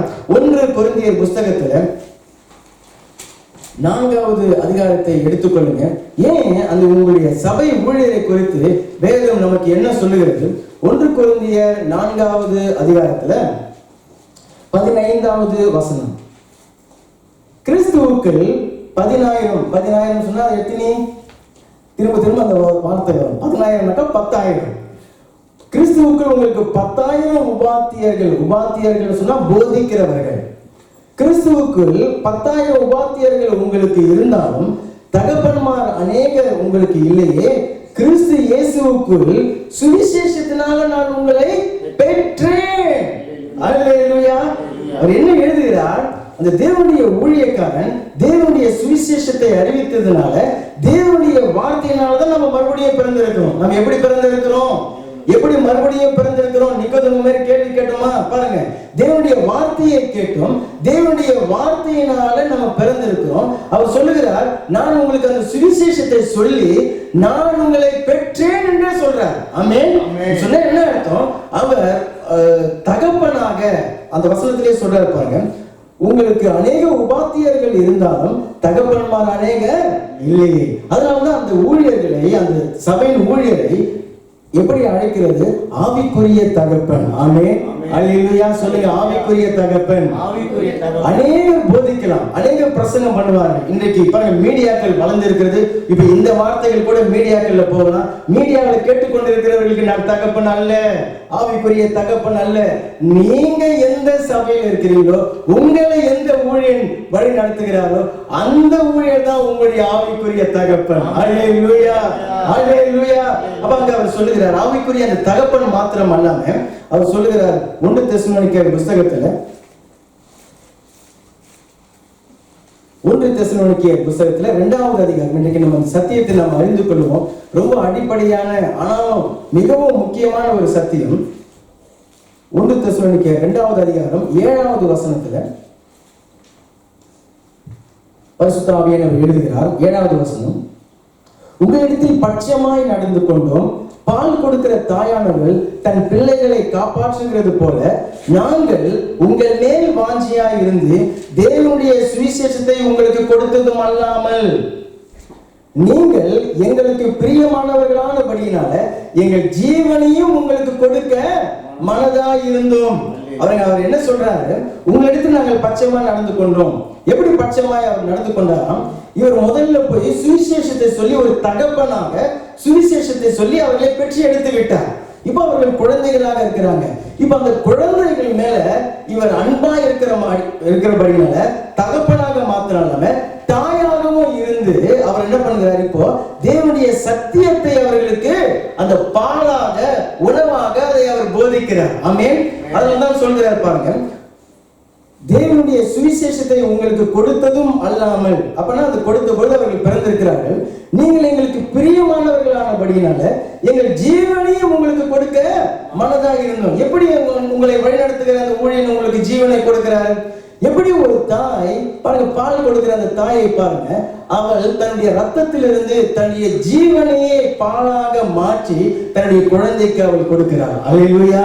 அதுதான் அந்த குழந்தைக்கு ஆகாரம், அதுதான் அந்த குழந்தையை வளர செய்கிறது. அப்ப தேவனுடைய ஊழியக்காரர்கள் தேவனிடத்திலிருந்து அந்த வசனத்தை பெற்றுக்கொண்டு அவருடைய வாழ்நாள் நேரத்தை செலவு பண்ணி, அவருடைய ஜீவனை செலவு பண்ணி, அதற்காக பல மணி நேரங்கள் ஜெபித்து ஆயத்தப்படுத்தி தேவனிடத்திலிருந்து அந்த வார்த்தைகளை பெற்றுக்கொண்டு வந்து அந்த பிள்ளைகளுக்கு பால் ஊட்டுகிறது போல அந்த ஊழியக்காரன் அந்த ஜனங்களுக்கு அவன் ஊட்டுகிறானாம். அல்லேலூயா. இந்த பகுதியில ஆவிக்குரிய தாயாக வேத வசனம் அந்த ஊழியக்காரனை வெளிப்படுத்துகிறது. அல்லேலூயா, அல்லேலூயா. லூக்கா 10வது அதிகாரத்தை எடுத்துக்கொள்ளலாம். ஆகினால் தான் கர்த்தர் சொல்கிறார், ஊழியக்காரர்கள் அப்படிப்பட்ட தேவனுடைய ஒரு பிரதிநிதியாக அவர்கள் இருக்கிறபடினால, தேவனுடைய இருதயத்தை அவர்கள் வெளிப்படுத்துகிறவர்களாக இருக்கிறபடினால, லூக்கா 10வது அதிகாரம் 16வது வசனத்துல ஆண்டவராகிய இயேசு கிறிஸ்துவே சொல்கிறார் பாருங்க. இது ஏதோ பழைய ஏற்பாட்டு போதனை இல்ல, புதிய ஏற்பாட்டிலேயே கர்த்தர் இந்த காரியத்தை அவர் செய்து வைத்திருக்கிறார். 16வது வசனம், லூக் chapitre 10 verset 16. சீஷரை நோக்கி, யாரை நோக்கி சொல்கிறார்? கவனிங்க, யாரை நோக்கி சொல்கிறார்? சீஷரை நோக்கி, இயேசுவுடைய ஊழியக்காரர்களை நோக்கி அவர் சொல்கிறார், உங்களுக்கு செவி கொடுக்கிறவன் எனக்கு செவி கொடுக்கிறான், உங்களை அசட்டை பண்ணுகிறவன் என்னை அசட்டை பண்ணுகிறான், என்னை அசட்டை பண்ணுகிறவன் என்னை அனுப்பினவரை அசட்டை பண்ணுகிறான் என்றார். ஒன்றோடு ஒன்று எப்படி அது பிணைந்து இருக்கிறது. அந்த ஊழியக்காரர்களை, தம்முடைய ஊழியக்காரர்களை பார்த்து அவர் சொல்கிறார், உங்களுக்கு செவி கொடுக்காதவர்கள், உங்களை அசட்டை பண்ணக்கூடியவர்கள், உங்களை தள்ளுகிறவர்கள், உங்களுக்கு விரோதமாய் பேசக்கூடியவர்கள், முறுமுறுக்கிறவர்கள் உங்களை அல்ல, மோசே சொன்னது போல சொல்றார் பாருங்க, என்னையே அவர்கள் தள்ளினார்கள், என்னையே அவர்கள் அசட்டை பண்ணினார்கள், என்னையே அவர்கள் வெறுத்தார்கள், எனக்கே விரோதமாய் முறுமுறுத்தார்கள் என்கிறதை கர்த்தராகிய இயேசு கிறிஸ்து அந்த வேத பகுதியிலே அவர் சொல்லுகிறார். அல்லேலூயா, அல்லேலூயா. அதனால பாருங்க, நம்ம எந்த சபையில நாம் இருக்கிறவர்களாக இருந்தாலும், எந்த ஜனங்கள், எப்படிப்பட்ட ஒரு ஜனங்கள் அதை கேட்டுக்கொண்டு இருந்தாலும், உங்களை நடத்தக்கூடிய ஊழியக்காரன், ஆமென், அந்த ஊழியக்காரனுடைய வழி நடத்தலுக்கு, அந்த ஊழியக்காரனுடைய வார்த்தைக்கு ஒரு காலமும் முறுமுறுக்காமல், ஊழியர்களை குறித்து பேசாமல், கசப்புகளை வளர்த்து கொள்ளாமல், அவர்களை ஒரு ஆவிக்குரிய ஒரு தகப்பன் போலவும் தாயை போலவும் பார்க்கும் பொழுது கர்த்தருடைய ஆசீர்வாதம் அந்த வீட்டிலேயும் சரி, அந்த மனுஷனுடைய வாழ்க்கையிலும் சரி, அந்த குடும்பத்திலேயும் சரி, அது இறங்கி வரும். அல்லேலூயா. யோவான் 12வது அதிகாரம் 26வது வசனத்துல இன்னொரு ஆச்சரியமான ஒரு காரியத்தை சொல்கிறார். ஏன் மோசேக்கு விரோதமாக பேசின வார்த்தையை கர்த்தர் தனக்கு விரோதமாக பேசின காரியமாக அவர் எடுத்துக்கொள்கிறார். யோவான் 12வது அதிகாரம் 26வது வசனம் கர்த்தர் சொல்கிறார், ஒருவன் எனக்கு ஊழியம் செய்கிறவன் ஆனால் என்னை பின்பற்ற கடவன், நான் எங்கே இருக்கிறேனோ அங்கே என் ஊழியக்காரனும் இருப்பான். கர்த்தர் எங்க இருக்கிறாரோ அங்கே அந்த ஊழியக்காரனும் இருப்பான். சரி, அதை நான் காண்பிக்க விரும்பல. அடுத்த பகுதி, ஒருவன் எனக்கு ஊழியம் செய்தால் அவனை பிதாவானவர் கனம் பண்ணுவார். அல்லேலூயா. சொல்லுங்க, ஒருவன் எனக்கு ஊழியம் செய்தால் பிதாவானவர் கனம் பண்ணுவார். அல்லேலூயா. அல்லேலூயா. அப்ப அதுல இருந்து என்ன புரிந்து கொள்கிறோம்? பிதாவே ஒரு ஊழியக்காரனை கனம் பண்ணும் பொழுது அந்த சபை ஜனங்கள் ஏன் கனம் பண்ணக்கூடாது? அல்லேலூயா. அல்லேலூயா. பிதா கனம் பண்ணுகிறார். ஒருவன் இயேசுவுக்கு ஊழியம் செய்தால் பிதாவானவர் அவனை கனம் பண்ணுகிறார். ஆமென். பாருங்க, நான் ரட்சிக்கப்பட்ட அந்த நாட்களில நான் இருந்த அந்த சபையில பாருங்க, வயர்களை சுடித்துக் கொண்டு இந்த மைக்கை செட் பண்ணி கொண்டு இந்த பெருக்கி கொண்டு இந்த காரியங்கள்லாம் நான் இருப்பேன். அப்ப கர்த்தர் அந்த ஊழியத்தை அவர் அங்கீகரித்தார். அல்லேலூயா. தன்னுடைய கிருபையினால அந்த சின்ன காரியங்களை அவர் ஆசீர்வதித்தார். சேவை எடுத்து போடுவோம், பெருக்குவோம். அந்த சபை ஆரம்பிக்கிறதுக்கு 1 மணி நேரத்துக்கு முன்னாடியே வந்துடுவோம். சபை ஆரம்பித்து 1 மணி நேரத்துக்கு முன்னாடியே வந்துவிட்டு சபை முடிந்து எல்லா ஜனங்களும் கதவை மூடி கொண்டு வெளியில வருகிறதும் 1 மணி நேரம் கழித்து வருகிறதும் நான் தான் வருவேன். அப்போ கர்த்தர் அந்த சின்ன காரியங்களை அவர் ஆசீர்வதித்தார். ஆமென். சுவிசேஷகனாக கர்த்தர் அபிஷேகித்தார். ஆமென். அதைத் தொடர்ந்து டீக்கனாக, ஊழியர்களுடைய அந்த உதவியாளனாக கர்த்தர் டீக்கனாக அவர் அபிஷேகித்தார். அதைத் தொடர்ந்து வேத பாடங்களை படிக்க, மேய்ப்பனுக்குரிய அந்த பாடங்களை படிக்கும்படிக்கு தேவன் அழைத்தார். ஆமென். அந்த காரியங்களை எல்லாம் படித்து கர்த்தர் இன்றைக்கு பாருங்க, கிருபையினால அவருடைய மா தயவினால நம்முடைய சபையையும் அவர் உண்டாக்கி இருக்கிறார். அல்லேலூயா. இது ஒரு பக்கம் ஆவிக்குரிய பகுதியில தேவன் கனப்படுத்தினாலும் ஊழியத்துக்குரிய காரியம், அந்த உலக ஆசீர்வாதத்துக்குரிய காரியத்திலையும் கர்த்தர் ஒரு குறைவையும் வச்சதில்லை. ஆமென். பொருளாதாரத்திலையும் சரி, சமாதானத்திலையும் சந்தோஷத்திலையும் சரி, உறவுகள் மத்தியிலையும் சரி, பலவீனத்திலையும் சரி, பலத்திலையும் சரி, கர்த்தர் கூடவே இருந்தவர் வழி நடத்தினார். ஆமென். அல்லேலூயா. கர்த்தர் சொல்றார், எனக்கு ஒருவன் ஊழியம் செய்தால் நான் அவனை கனப்படுத்துவேன். ஆமென். அல்லேலூயா. நான் அவனை உயர்த்துவேன், நான் அவனை மேன்மைப்படுத்துவேன். அல்லேலூயா. கர்த்தரால் உண்டாகிற ஊழியம் எனக்கு தெரிஞ்சு அந்த கிட்டத்தட்ட ஒரு 13-14 வருடங்களாக எங்களை நடத்தின அந்த ஊழியரை ஒரு முறை கூட நம்ம விரோதமாக பேசினது கிடையாது. ஒரு முறை கூட முறுமுறுத்தோ அதிருப்தியாக நான் பேசினது இல்லை. கர்த்தருடைய ஆவியானவர் அதற்கு சாட்சியாக இருக்கிறார். அல்லேலூயா. அதுக்காக இக்கட்டான சூழ்நிலைகள் இல்லாம இல்லை, கசப்பு ஏற்படக்கூடிய சூழ்நிலைகள் இல்லாம இல்லை. அது ஏற்பட்ட நேரமெல்லாம் அந்த கல்வாரி மரத்திலிருந்து ஒரு கிளையை உடைத்து அந்த கசப்புல போட்டாகிவிட்டது. அல்லேலூயா. அல்லேலூயா. ஒரு முறை கூட முறுமுறை. கர்த்தர் அதைத்தான் அந்த ஜனங்களிடத்திலிருந்து எதிர்பார்த்தார். அந்த சூழ்நிலைகள் வரும், நெருக்கடிகள் வரும், போராட்டங்கள் வரும், ரட்சிக்கப்பட்ட வாழ்க்கையில கைவிடப்பட்டது போல வரும், யாருமே உங்களை கவனிக்காதது போல வரும். ஆனால் அங்க கர்த்தருடைய விசுவாசத்தை அவர் எதிர்பார்க்கிறார். அல்லேலூயா. என்ன ஒரு பெரிய ஒரு கஷ்டம் சொன்ன ஜனங்கள் அநேக ஒரு சில வேறு சபைகளில் இருந்து அடிக்கும் பொழுது அவர்கள் புலம்புவார்கள். ஒரு சிலர் அடிக்கிறவங்க இருக்கிறார்கள். நான் கேட்கிற முதல் காரியம், உங்கள் ஊழியரோடு உங்களுக்கு உறவு இருக்கிறதா? உங்கள் ஊழியரோடு உங்களுக்கு நல்ல உறவு இருக்கிறதா? அவரோடு அதிருப்தியோடும், அவரோடு கசப்போடும், அவரோடு கருத்து வேறுபாடுகளும் வைத்துக் கொண்டு அங்க நீங்க இருக்கும் பொழுது அது உங்களுக்கு நிச்சயமா நீங்க சொல்ற மாதிரி பாடுகள் நிறைந்ததாக தான் இருக்கும். முதலாவது போய் ஒப்புரவு ஆகுங்கள். அங்க உங்களை வழி நடத்தக்கூடிய அந்த ஊழியனு கூடவே நீங்க இருந்து கொண்டு அந்த கசப்பை வளர்த்து கொண்டு இருக்கிறதுல பிரயோஜனம் இல்ல. அதை ஒப்புரவு ஆகுங்கள். அந்த கசப்பை வளர்த்து கொள்ளாதீர்கள், அதிருப்தியை எடுத்துக் கொள்ளாதீர்கள், வரக்கூடிய வார்த்தைகளை நீங்கள் வேற விதத்தில் அதை எடுத்துக் கொள்ளாதீர்கள் என்று சொல்லி அநேகருக்கு அப்படி ஆலோசனை சொல்லி அந்த டெலிபோன்ல நான் சொல்லி அவர்களுக்காக ஜெபிப்பது உண்டு. கர்த்தர் சொல்லுகிறார், அப்படிப்பட்ட அந்த ஜனங்களை அவர் உயர்த்துகிறார். அல்லேலூயா. நான் கனப்படுத்துகிறேன். ஆமென். அல்லேலூயா. அப்ப இந்த ஜனங்கள் கர்த்தராகிய இயேசு கிறிஸ்துவுக்கு பரீட்சை பார்த்தார்கள், அவரை பரீட்சை பார்த்தார்கள். அதை ஏன் கிறிஸ்துவுக்கு விரோதமான பரீட்சை பார்த்தார்கள் என்று சொல்லி எடுத்துக்கொண்டார் என்று சொல்லி நம்ம பார்த்தோம். அவனுடைய இயேசு கிறிஸ்துடைய ஊழியக்காரனுக்கு விரோதமாக முறுமுறுக்கிறதையும், அசட்டை பண்ணுகிறதையும், அவர்களை தள்ளுகிறதையும், அவர்களை கனம் பண்ணாமல் இருக்கிறதையும், அவர்களை சட்டை பண்ணாமல் இருக்கிறதும் கர்த்தர் சொல்லுகிறார், நீ கிறிஸ்துவை அசட்டை பண்ணுகிறாய், கிறிஸ்துவுக்கு விரோதமாக நீ செய்கிறாய் அப்படின்னு சொல்லி கர்த்தர் சொல்லுகிறார். சரி, ஆனா நம்முடைய கர்த்தர் பாருங்க, ரொம்ப இரக்கமானவர். அல்லேலூயா. அந்த ஜனங்க அவ்வளவு நான் சொன்னது போல அத்தனை முறை அவங்க செய்தார்கள். இப்போ ஒரு சில தடவைகள் தண்டித்தார், பூமி பிளந்தது, அந்த ஜனங்கள்லாம் உள்ளர போனாங்க, ஒரு சில சமயத்தில் அக்கினி அனுப்பினார், எல்லாம் செய்தார்கள். ஆனால் கடைசியாக 12வது முறை கர்த்தர் இப்போ அந்த கொள்ளிவாய் சர்ப்பத்தை, வெண்கல சர்ப்பத்தை செய்து அதை நட்டு அதன் மூலியமாக இவர்களுடைய அந்த பாவமும் மன்னிக்கப்படணும், இந்த முறுமுறுக்கிற பாவமும் இவர்களுக்குள்ளாக நீங்க வேண்டும் என்று சொல்லி அந்த அற்புதமான அந்த வழியை அவர் செய்தார். ஆமென். இவர்கள் யாரு? எகிப்திலிருந்து மீட்கப்பட்ட ஜனங்கள், செங்கடலில் ஞானஸ்நானம் பண்ணப்பட்ட ஜனங்கள், ஊழியக்காரனால் நடத்தப்படுகிற ஜனங்கள். இவர்களுக்கு அந்த கொள்ளிவாய் சர்ப்பத்தை நோக்கி பார்க்கிறது என்று சொன்னால் என்ன அர்த்தம் அப்படின்னு சொன்னார். கர்த்தர் இன்றைக்கு சொல்கிறார், இந்த ரட்சிக்கப்பட்ட பிள்ளைகளை என்னுடைய முகத்தை தேடுங்கள். ஆமென்.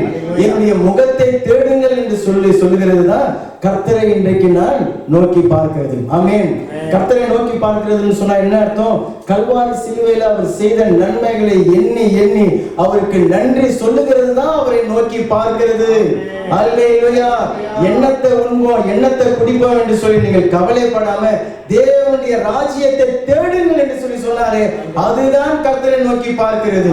ஆமென். அவருடைய சபையை தேடி வருகிறது தான் கர்த்தரை நோக்கி பார்க்கிறது. அல்லேலூயா. அவ கர்த்தரை நோக்கி அந்த ஜனங்கள் பார்த்தார்கள். அந்த கர்த்தரை நோக்கி பார்க்கிறது என்று சொன்னா என்ன அர்த்தம்? அந்த கர்த்தரோடு ஐக்கியமாய் இருக்கிறவர்கள். ஆமென்.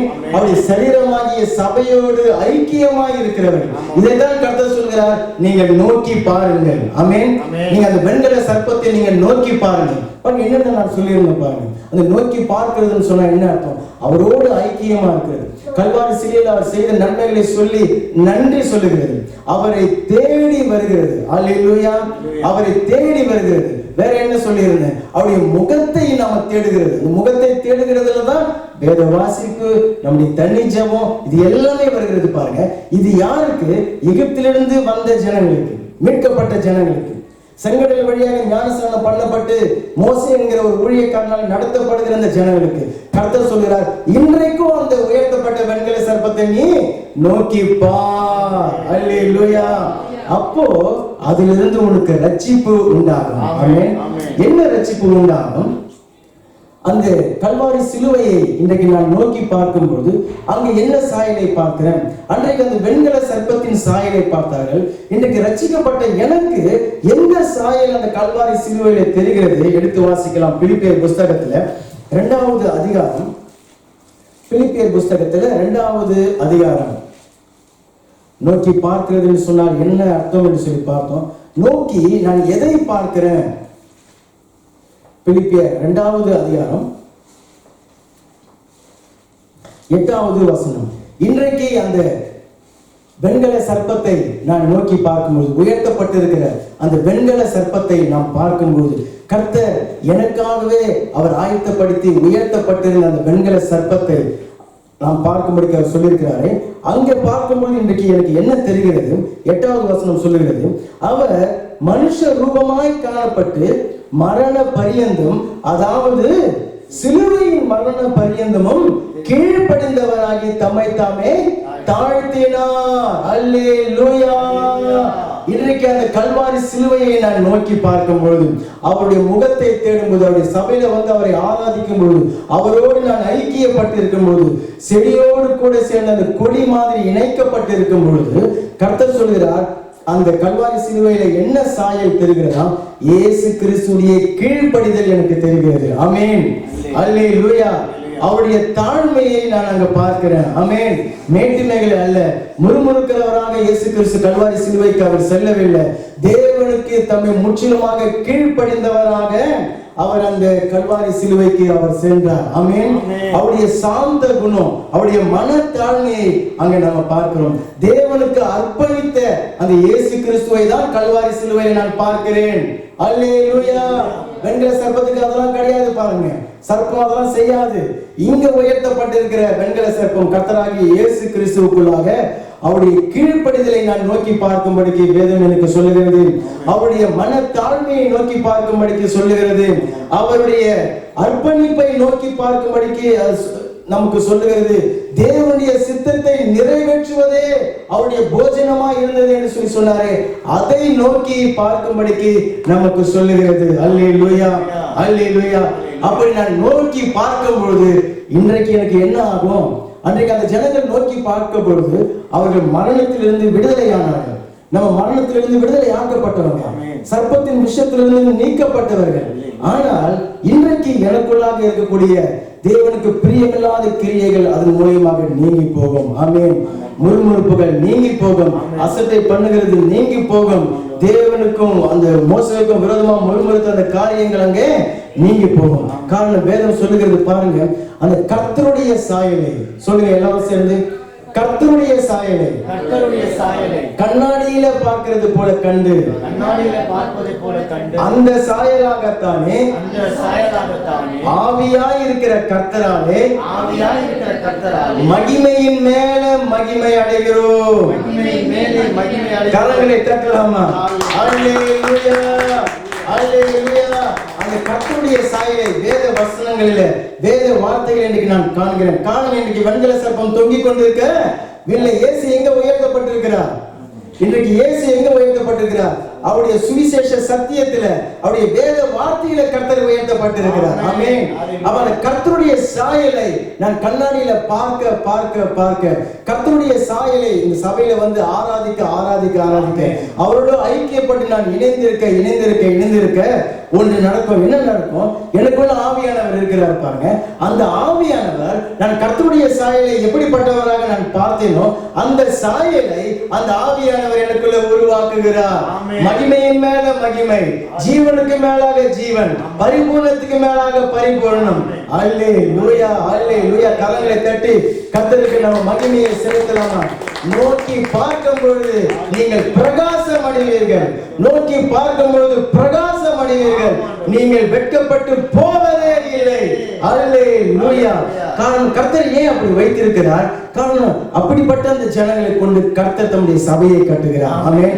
அர்ப்பணித்தவர்கள், கீழ்ப்படிந்தவர்கள், கர்த்தரோடு ஐக்கியப்பட்டிருக்கிறவர்கள், கர்த்தரை ஆராதிக்கிற ஜனங்கள் பாருங்க. இன்னைக்கு இங்க வந்திருக்கிறவர்களை கொண்டுதான் தேவன் சபையை கட்டுகிறார். ஆமென். அல்லேலூயா. ஆமா, அப்படிப்பட்ட ஜனங்களை கொண்டுதான் கர்த்தர் அவர் கட்டுகிறார். அதனால் தான் சொல்லுகிறார், அந்த ஊழியக்காரனுக்கு விரோதமாய் நாம் அந்த இஸ்ரவேல் ஜனங்கள் முறுமுறுத்தது போல நாம் கிறிஸ்துவை பரீட்சை பாராமல் இருப்போமாக. அல்லேலூயா. கர்த்தர் நம்மை மகிமையின் மேல மகிமைப்படுத்துவார், பிரகாசத்தின் மேல பிரகாசப்படுத்துவார். அவருடைய சாயல்ல நம்மை கொஞ்சம் கொஞ்சமாக நம்மை உருவாக்குவார். அவருடைய சாயல் அந்த கீழ்ப்படிந்த ஒரு சாயல், அவருடைய சாயல் அந்த ஒரு தாழ்மையின் சாயல், அந்த சாயல் ஒரு அர்ப்பணித்த ஒரு சாயல், அவருடைய சாயல் அவருடைய ஆலயத்தில் அவரை ஆராதிக்கிற ஒரு சாயல், அவருடைய சாயல் தன்னுடைய ஆலயத்தின் மீது பக்தி வைராக்கியமா இருக்கிற ஒரு சாயல். ஆமென். அந்த சாயலாக எனக்குள்ள இருக்கிற ஆவியானவர் என்னை மறுரூபப்படுத்துவார். ஆமென். நாம் எழுந்து நின்று கர்த்தரை மகிமைப்படுத்தலாம்.